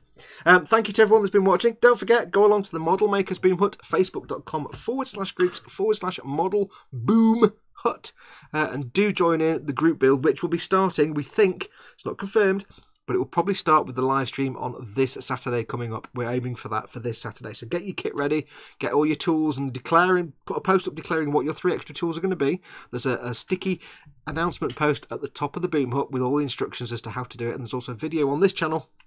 Click on Model Making Guru where it says that under the video, down here somewhere. Click on that and read with, I'll start that again. Go to the channel and there's a video on there about the group build. It's the, I shall call it the shoot kit. Mopel Macken 2019 group builds. Check that out. Don't forget, last of all, of course, if you want to help support this channel, I do count on you guys to keep me going. You can pop along and support me on Patreon, patreon.com/modelmakingguru. I count on you guys to pay the bills and keep me going, keep the lights on. Without your support, I'd be working in an office, this channel wouldn't exist. You'd have nothing from me. So I do thank my patrons very, very much. I have actually changed the top $100 a month tier. That's now been tweaked. For $100 a month patrons now, after 12 months of support, you get to choose basically a Warhammer kit for me to build and paint to you to a professional level. You will get once every 12 months, every 12 subsequent contributions, you'll get a Warhammer kit built and painted. So there you go, there's the reward. I've just updated that tier a bit, the $100 a month tier, so you can get a Warhammer kit built and painted to your choice of colours or whatever you want it to do. So that's what the tier is, a new tier. Go and check it out. And last of all, there was something else. Don't forget, of course, if you need to go and pick up some stuff, anything we've mentioned here tonight, or the products and stuff, underneath this video in the description there is a link to my Amazon store and a big long list also down there of lots of products that you might find useful, brushes and paints and glues and all kinds of things. Go and check it out. If you need to pick something off of Amazon for your model making, check out my little store first. It's all the same stuff, it doesn't cost you any more, but if you order it through those links, if you buy through those specific links in my little store, I make a little tiny bit of sort of income off that, and it helps this channel, keeps the channel going. So do go and check them out. If you need to pick anything up, check them on that list first, check in my store first before you go and buy it on Amazon. And if it's there, get it from that link. It helps me out. But anyway, that's all that nonsense. I shall say goodbye to you. Go and enjoy your dinner. Go and make your dinner and have your tea. And I really want fish and chips and everything. I'm starving.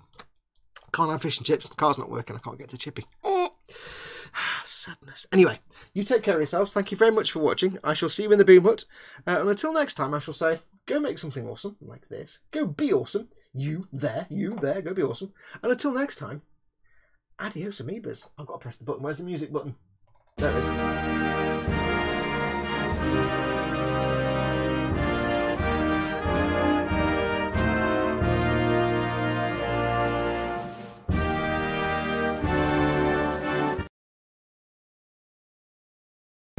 Wait, I forgot. Don't go anywhere. Chris, later on tonight, he has a stream. He carries on a Warhammer stream, 8 PM tonight on Chris at Gross Models. Go to his channel and watch his stream. I forgot that bit. I always mention that. He carries on the stream, his Warhammer stuff. He's building his Taurox at the minute. So go and check out his stream, 8 PM, Gross Models. He's in the chat. You can click on the name and you I'll press the button again now. Bye.